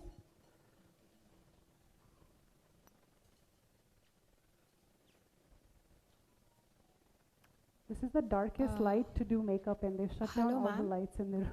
Hello, Yes. ma'am. Yes. So I'm a makeup artist having some 1.5 year experience. So what do you suggest on this? Because see, nowadays I'm seeing so many people are like, even the clients will be asking for airbrush makeup. Airbrush, okay. Yeah. So now see, like whatever the makeup today you are showing, even we do the same. Like, yeah, it's like, what is the difference, ma'am? Why you want to learn airbrush makeup? I don't promote airbrush makeup much. The first reason is that foundations are so hard to find. Even if you find foundations, the machine always gets clogged somewhere. I've learned airbrush makeup as well. Over there, we do it more for the body contouring. A lot of people wear backless dresses, so we just do that for them. Or a lot of white people like to look tanned, so we like color them a bit darker with it. I personally, for foundation, don't prefer it much. It's not natural. It like sits on the skin and it looks almost very fake. So I don't personally choose to do it. And I think the trend is wearing out where people are asking for airbrush. 10 years ago, yes, people were asking for airbrush a lot more. Now they don't as much because most people who want a skin-like finish know that airbrush will not give that finish.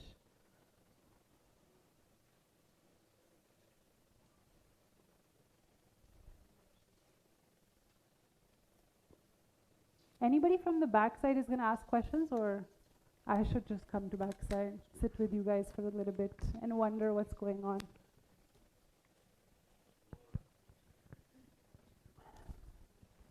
Please ask. Come on, guys. Please ask questions.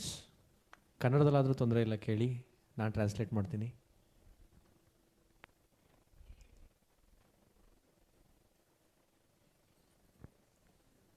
It seems the back row is all set. Okay. Don't smile, sorry.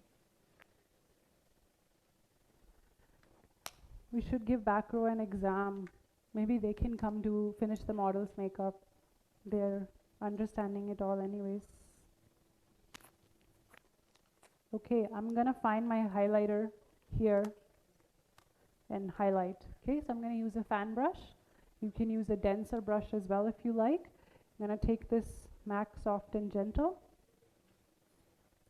And I'm just gonna go right in here and apply.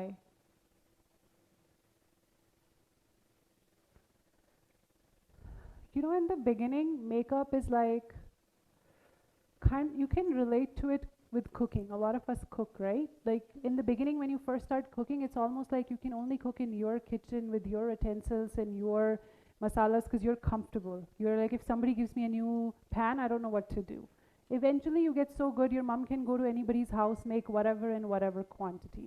Same thing with makeup. Eventually, it doesn't matter what product is given to you, what brush is given to you, your technique just gets better, but it gets better with practice, okay? It's like adding salt. Ask your mom how much salt to add. She'll never have an answer. So same for makeup. With experience, it's just natural.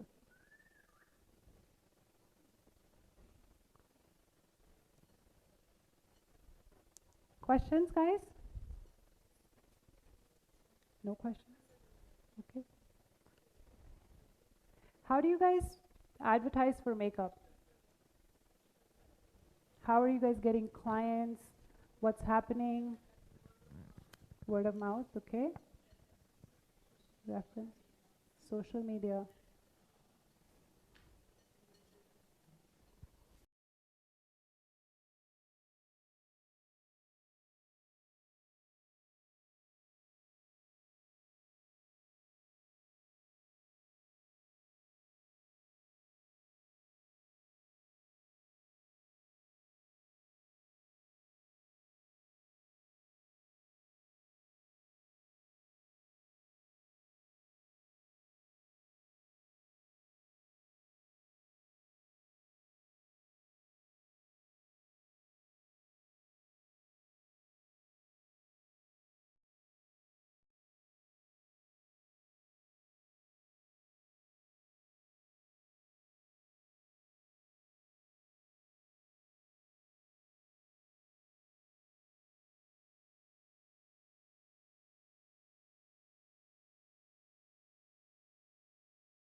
Maintain the followers, that's it.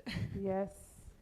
It's all about the work and the expertise what we have and the skill set what we have, I believe. Yes, it's the skill, it's your personal connections, it's your networking. Close your eyes. Your first bride is never a stranger. It's a person who knows you usually personally, or a person who's gotten ready by you a few times before that.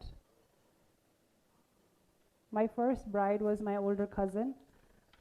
I was like, I'll just trust you instead of somebody strange. And from there, I think I have done so many brides after doing her because everybody saw her, and then from there makeup picked up for me.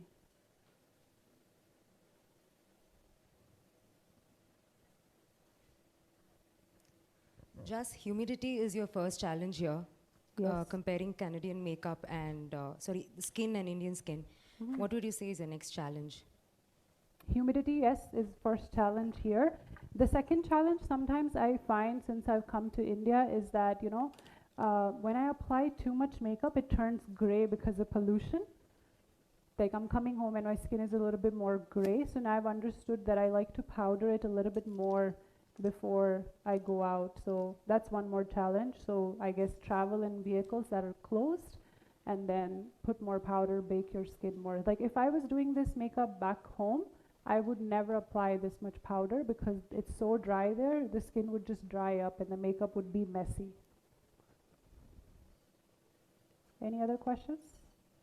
What's your guys' challenges usually? Like not as a makeup, but like as a makeup artist, like what's the biggest challenge? Not doing makeup, outside of makeup, being a makeup artist, what is the challenge? Getting clients, yes. In Muhurtam makeover, whatever we done with the finishing, they will put lots of arshana and kumkuma, turmeric. So half of the face will be covered with only of those things. So it's very impossible to clear it off completely. Because next to that, there will be one more reception for them, for the South Indians. So it's very challenging for us to get the proper finishing with that kind of Turmeric stains. Yeah. So turmeric stains usually, of course, if it's done the night before, a good makeup remover wipe, a really good cleanser can really help you. And I know it leaves a very yellowish finish. So one thing you can carry is a purple primer, which will fix the yellowness of the face. Makeup Forever has it, and I think, look down for me, NYX has it too. So a primer that would fix yellowness would really help if that turmeric stain is staying on. Look down. And it's not just in South India, it happens in North India as well. We all have haldi as well. But now some brides are getting smarter. They'll tell their family not to put it on their faces. Some people choose not to. Okay, I'm just going to take a little bit of mascara. I curled her lashes. I'm gonna prepare it for falsies.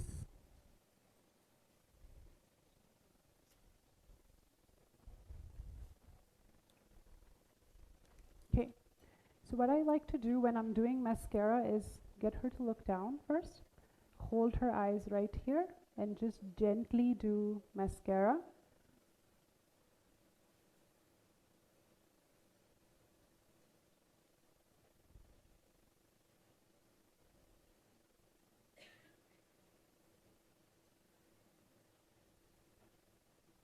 Look up.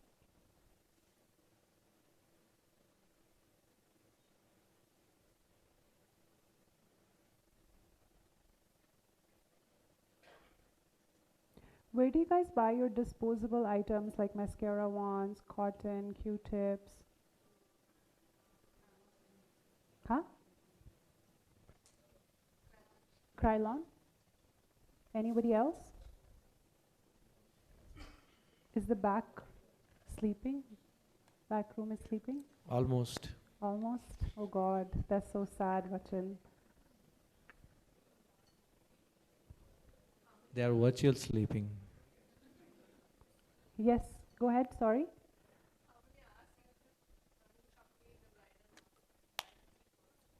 Two and a half to 3 hours. With hair, makeup, dressing, everything. The full bride will get ready in 2.5 to 3 hours. If I'm doing it with a hair person, then I need an hour to myself. An hour and a half. Not too long. Today I took longer because I'm talking in between, but when I'm not talking, I'm pretty fast at this. Huh? What wonders will you create in 1 hour? Ask for 2 hours at least, guys. 1 hour? If you take a hair person, then you can do it because somebody will take care of the hair. Then 45 minutes to an hour is not bad. Questions so far? No questions? Fine. Vinod has a question? Please say. In the muhurtam, they'll give only 25 minutes time to us to do for the brides. It's very tough for us to do that. Where are you finding these brides who don't want to give you an hour on their own wedding day? Please.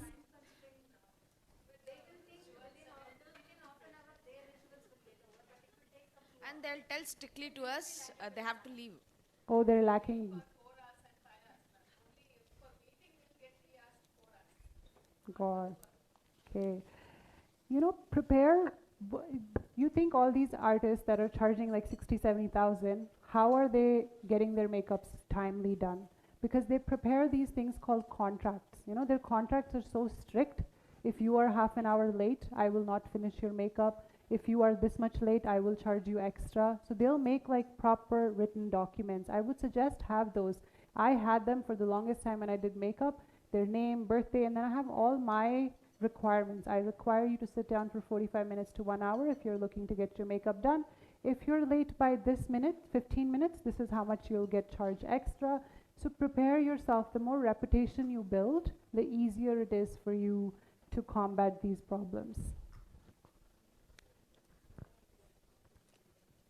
Okay, so I'm going to take black pencil liner from Estee Lauder, and I'm just going to get her to look up for me, up at the top, and I'm just applying gently right here.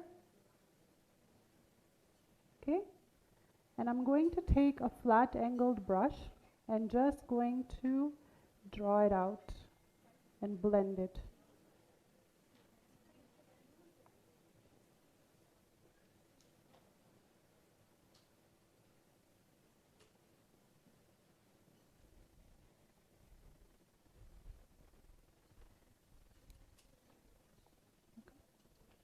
Anybody been doing makeup here for 5 years?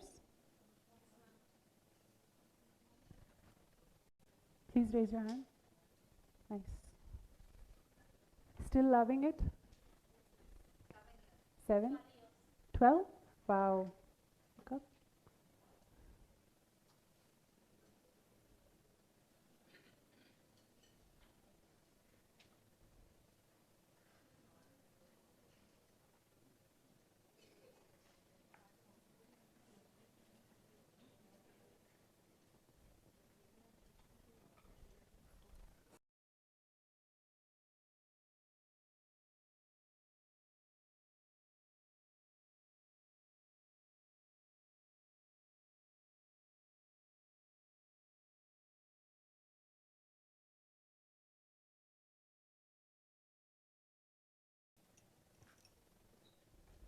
I'll take the eyeshadow I first started with, my crease color.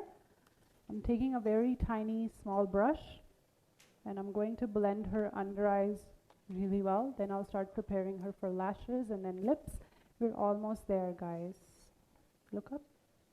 I'm keeping a tissue right under so that I don't do any fallout in her under eyes.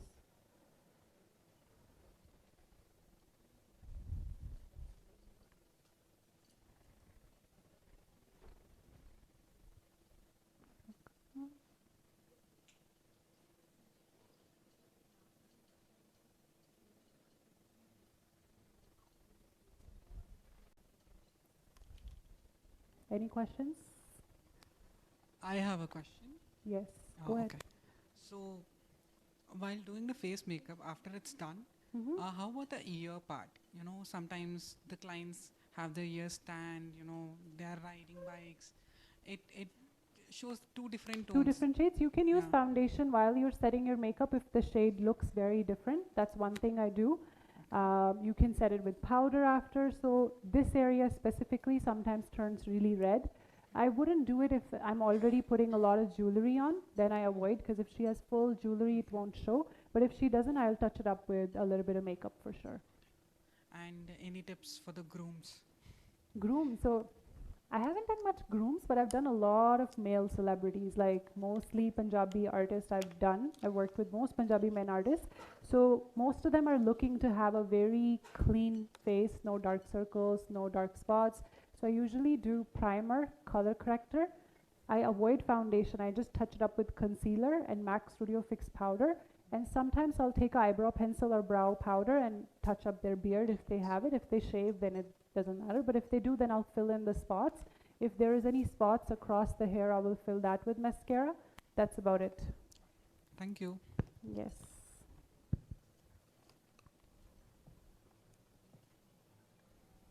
Is anybody 19, 20 here, younger than that? Anybody young? Anybody 25? Purnesh. Purnesh? Okay, 30? 30 and above mostly? Okay, perfect. Okay, so I'm going to use lashes. So I'm going to first thing do is close your eyes. I'm going to measure to see if the lashes fit. Open. So these lashes are tiny. Look here so they can see. These are a little bit longer, so I'm going to cut them off on the edge right in the corner here. I like to use mink lashes, especially on brides. They're more natural compared to plasticky lashes. Okay, so I'm just going to cut off the edge.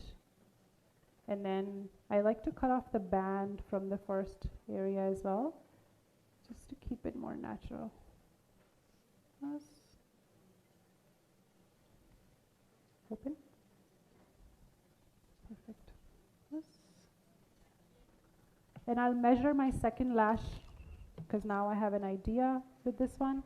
So I'll make sure they're both even. Guys, questions? You're talking amongst each other. You can just talk to me instead. Please. Audience question? Audience needs coffee or tea or something. Some Red Bull. How do you handle bridezillas?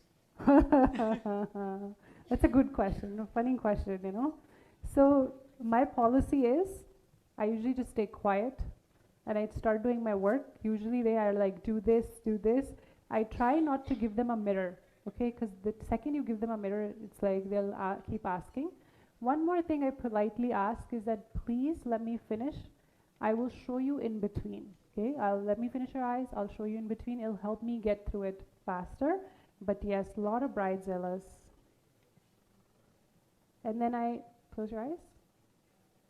I will usually recommend them not to stress and just enjoy the day. But there is always that one bride in a year that wants to stress. And then she'll be telling you on her maternity shoot that she regrets the stress. Okay, so we're going to apply her lashes. I'm going to apply some lash glue. What's your guys' favorite lash glue here? Huh? I can't hear the name. Duro Palace. Euro Paris. Euro Paris. Where do you find it? Where do they buy it? Nika. Okay. Is it clear or is it black? White?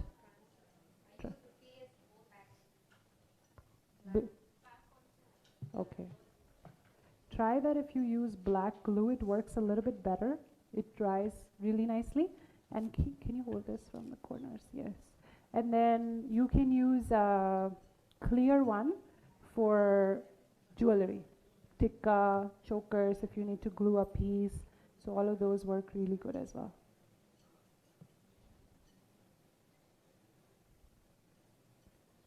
What's a popular eyeliner here? Inglot, yes. I have to take Inglot from here because it's not available in Canada. I saw a store the other day. I will gift it to you. Wow, how sweet. Guys, write this down. We're tracking this person. Just kidding. Let's hold this from here. Okay. So what I'm going to get her to do now is look down. I'm going to take an eyeliner pencil. Look down, look down. And I'm just going to go in here and hold her eyes really tight while you're doing that. Otherwise, you'll take the eyeliner pencil and hit her eyes. Look there. Look here. Which one did I give you first? Okay, so if the glue is dry, the lashes will just stick like a magnet, okay? Close your eyes.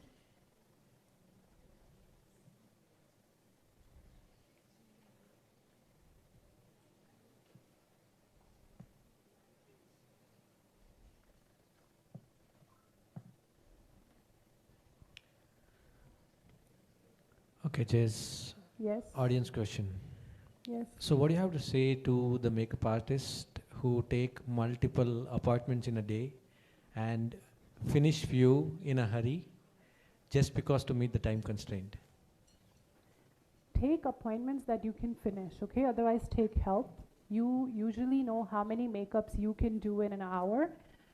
Take it according to that, okay? Usually 1 hour is good for one person. Sometimes 45 minutes is good for one person. Keep a 15-minute window in between. If let's say you have 4 clients and you have 2 hours, call your neighbor, whoever's sitting next to you, if she does makeup. That's how you want to use your time optimally. If you are rushing through your clients, what happens eventually is you'll get this bad mouth going on that she rushes, she doesn't care about detail, her work is not good. So it's your portfolio, it's your walking portfolio, right? So take your time and hire somebody if that helps. Maybe your friend, maybe somebody who did makeup or somebody who learned with you. So I would do that.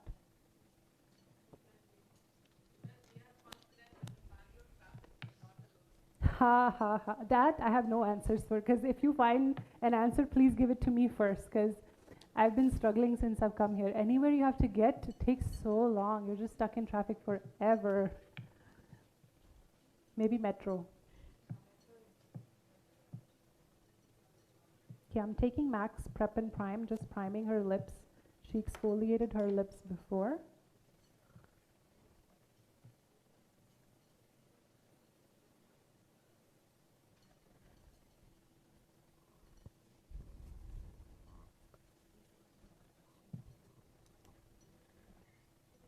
Can you open your eyes?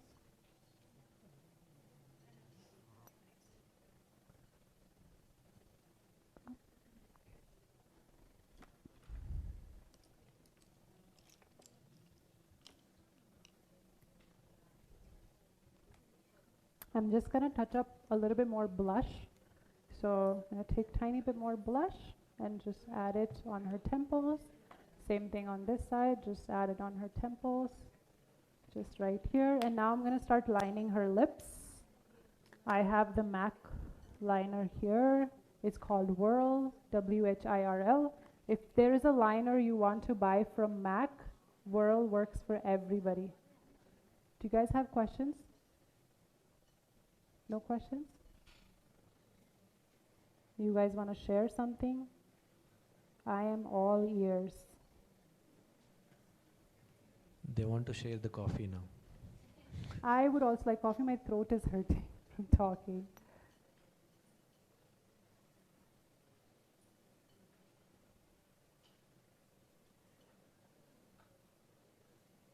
Guys, whatever you're discussing amongst each other, maybe we can all hear it. It would help all of us. Huh? Lip liner and matte lipsticks. Matte lipsticks will always stay the longest. I'm using NYX's matte collection today. Anastasia's matte collection is really good too. Any lipstick that is matte will stay pretty good.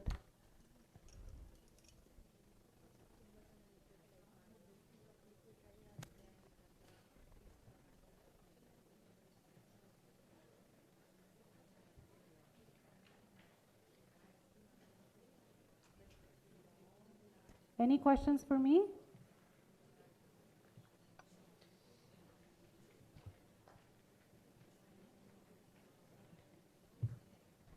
Who's discussing something? I would like to be a part of that discussion, personally.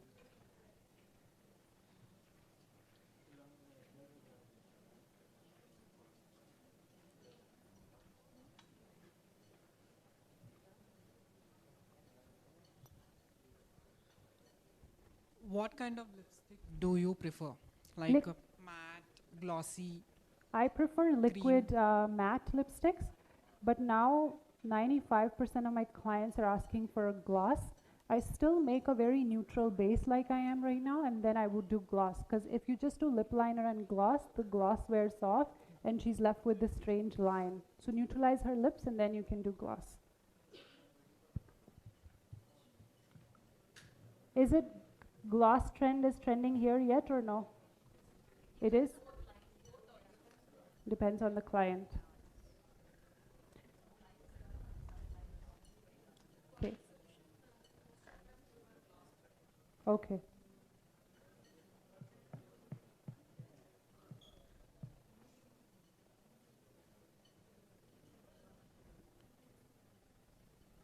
I'm just taking a powder puff and just touching up her face now. We're almost done. Just quickly touch up your forehead. The Krylon spray is really good to lock makeup in place. Okay, I love that spray. I have a small version from a different brand called OS from Canada, but Canada we don't have Krylon, so we usually just take it from here every time we're traveling. But if you can get your hands on the Krylon spray, it's a really, really good spray to work with. Any questions?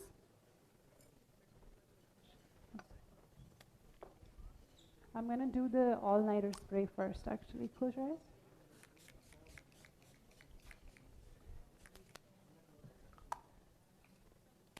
Good. Okay. We're going to get the lights on and let her dress up, and then I'm going to reveal the final look. Okay? So we're going to get her into the outfit so that we can do final touch-ups, and then we'll finish off the look. Thank you. I'll happily take her chair. Yes, please tell me now. I'm all ears. Can we get the lights on? Yeah. There's like sun reflecting on my face. So we are done with the most anticipated session, demo. I hope you all got many insights and you enjoyed the session, I think. So thank Jasreen. Let's have a lot of applause for her. So now we'll have an elaborate Q&A, okay? So we hope that you'll ask some questions that you have wrote down on your notepad. So please, if you don't ask questions, we will pick people to ask questions so that they can ask questions. I have numbers. I'm just kidding, guys. Please ask questions. Start thinking of questions while they're setting up different lights for me. Can we get the room to be a bit brighter so I can see who's asking questions?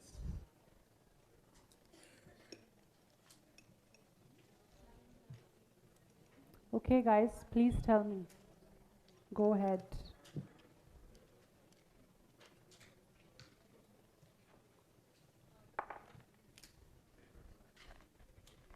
Yes, go ahead.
Just kidding.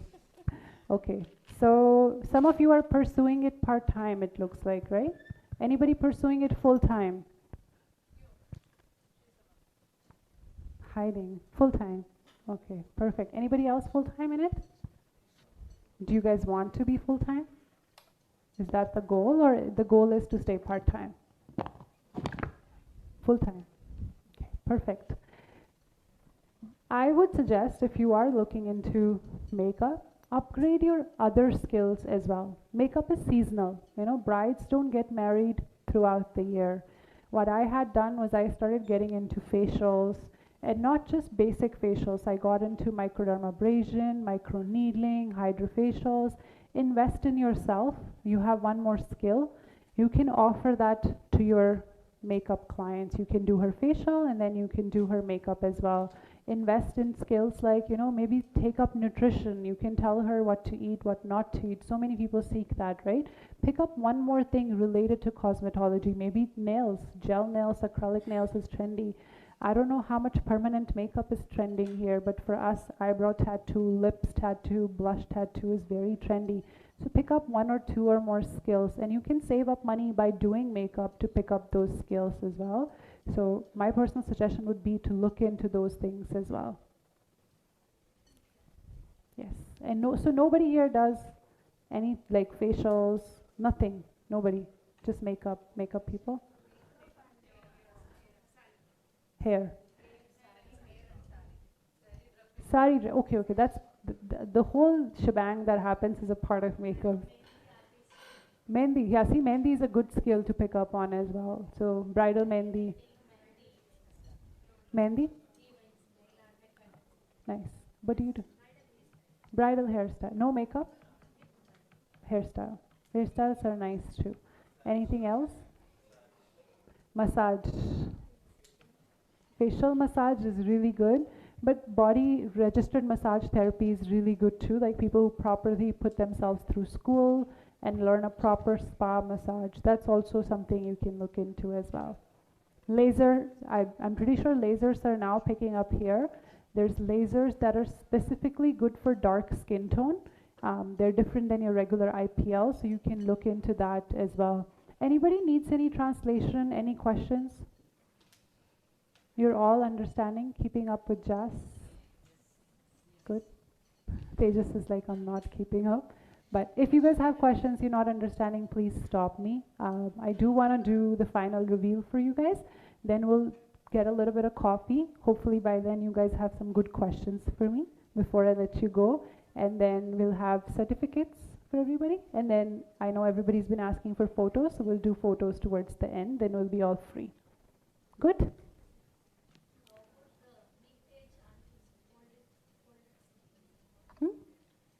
Mike? Matured skin. Mature skin, you use less product and more creamy based product. So yes, mature skin, I don't like to build up too much. The creasing shows really fast. Yes. Few of the men have questions. They want to know how to make products long lasting so they buy less for their girlfriends or wives. Find different husbands altogether who will buy you more products. Replace your husbands. That's my thing. Put them in the fridge. Just kidding. I would say if you want your product to long last, like not get ruined, keep it away from humid environment. Keep it away from sunshine. Any room that's the darkest room in your house, not your washroom. Your washroom has a lot of humidity from the shower, the geyser, the water in it. So any bedroom, any closet that is hidden away is really good. Way to save some money. But I would suggest find husbands who would buy you more product. It's their responsibility. They write it on the paper when they get married to you. Yes, please, anything else? Eye lenses. So we in Canada do not use lenses without clients' permission. They have to get their own lenses, so that's not my expertise. I don't put lenses on any of my models. I don't know what reaction she would have, how would she do. So if some of my clients prefer to have lenses, it's on their preference. But we have bylaws there. We don't just operate, we have to go through a passing of bylaw. So in that bylaws, we can do lenses. So even when we teach makeup in the level 2, it's not just learning looks, it's learning in deep makeup. Like we have a curriculum, it's like almost studying engineering of makeup. That's how we teach makeup. It's a bit different. So we don't use lenses and we don't promote using lenses as well. See, make a note, guys. So it's just a glimpse what you have seen in level 1. So level 2, it's a whole another level. So it's a great opportunity from learn from a master who has done a lot in makeup industry. And just I have another question for you. Yes. So what is your reaction to this social media trends that is going on, like Korean beauty makeup and things like that, like glass makeup and all these trends that are going on in online? Glossy trends. See, trends come in and fade out. So you don't have to worry about trends, but you have to learn to do those looks because those customers will ask you. So pick up on those few things. For glossy makeup, there's a lot of moisturizer that gets used usually. So yeah. What happened? All good? Question? No? So for glossy makeup, a lot of moisturizer, a lot of setting spray, a lot of radiance powders get used. Go ahead. I would like to visit South Korea personally because I see so much they've taken over my Instagram, I find. And something I notice in India, God forbid you watch one video, Instagram will push you 10 more of the same videos again and again and again. So yes, that's one thing I'm finding here. But keeping up with trends is important in our industry. Our industry is changing daily. Look at 10 years ago, brides were very different. Look at brides now. And trust me, coming 2-3 years, the makeup will go less, and more less. Any more questions? Shivaji has a question now. Yeah, in future, let's suppose if GD College decides to, establish in India, would you still teach in English or do you have regional language support as well? I would have regional language support. Thank you for the clarification. Yes, we would have we are looking forward to that day, but we would have regional language support definitely to help. I want to make sure that everybody who is going to be learning understands really well. So we would have language support, and maybe I'll learn by then. I'll be fluent. I'll get a tuition teacher. So if anybody wants to teach me, can contact my team 1 hour every day. I am ready to learn a new language. Hi Jas, this is Aruna here. There's a 3-part question. So what's the difference in makeup techniques between bridal and non-bridal? Okay. And what are the makeup products that you use?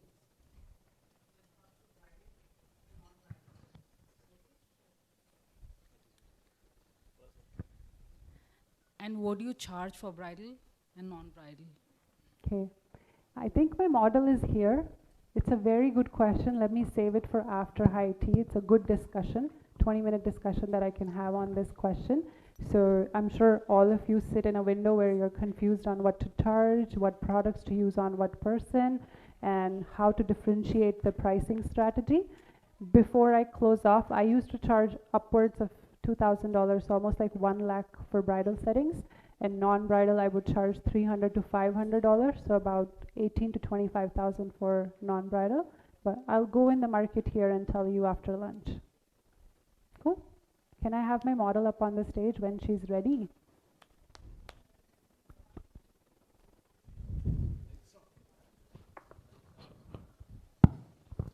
Lights off, lights, camera, action.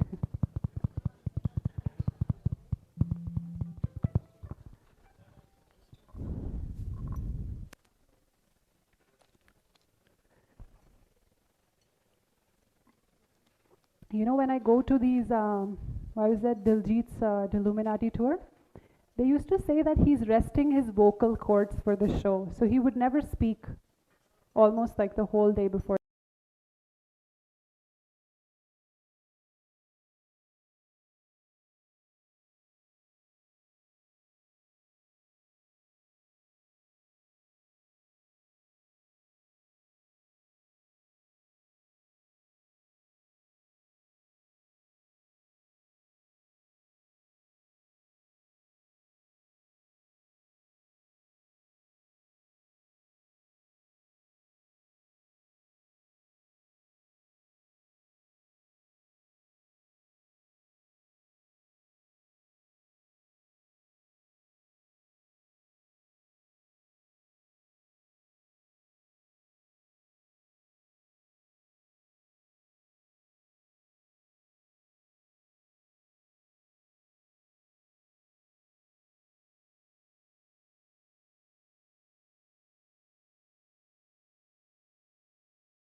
one.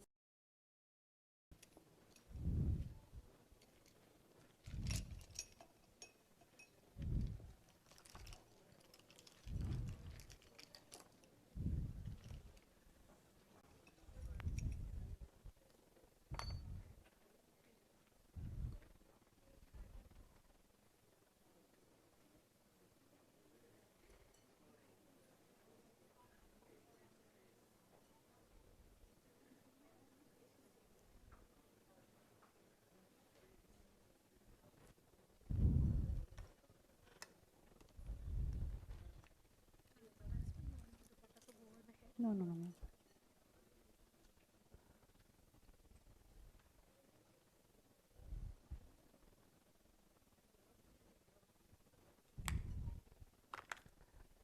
Good.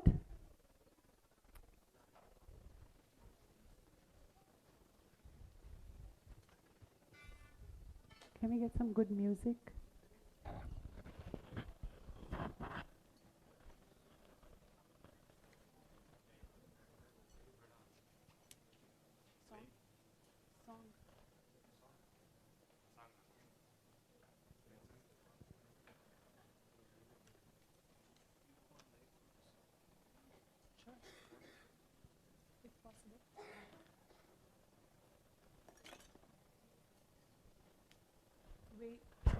Waiting for music to cue.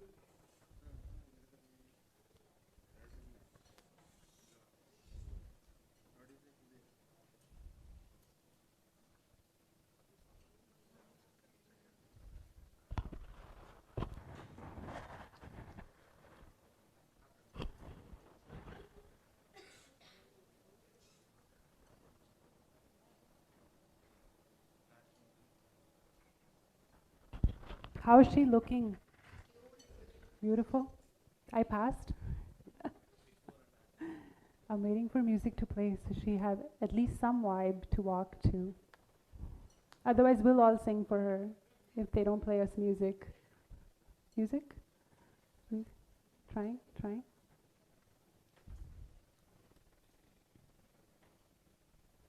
You guys can start writing your questions now after high tea. Show mercy on it.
If you are impressed by Jess' work, please give a huge round of applause for both Nishwika and Jasreen. Thank you. Thank you for being my model. Yes. Thank you. Thank you. Thank you.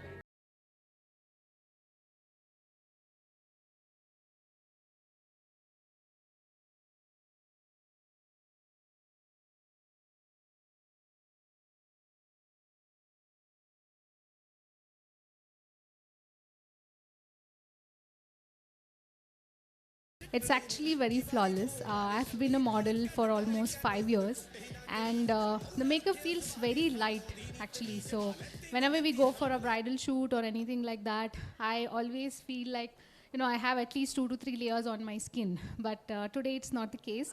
I feel very lighter on my skin, to be very honest. And it's all flawless. I just couldn't believe my eyes. It was like so beautiful. And I think all her techniques, even I have learned self-makeup class myself. So I have a little bit of idea about makeup as well. I think the tips and everything that she said definitely helps everybody. And it helped me a lot. Even I got to, know so many tips about it. Thank you so much for this makeover, and thank you for choosing me. And I'm sure you have all have learned so much today. Thank you for this opportunity as well. Thank you, everybody. Thank you for the kind words, Nishwika. Thank you, Nishmita. Thank you. Thank you so much. Should we break for high tea? Yeah. So now we are going to have high tea. Yes, Post yes. high tea, we will have a round of question and answers. One sec. And Can we get everybody on the stage? We can take a picture with Nishmita because she'll leave after. Yes. so there will be quizzes again, and we have another set of goodies to be won. So prepare yourself. So the questions will be based on the demo that we have had. All right. So there's another round of quizzes, and there will be another question and answers. And before we break for high tea, please come on stage so that we can take photo with Jasreen and Nishwika. It's a group photo. Please, all of you come on stage.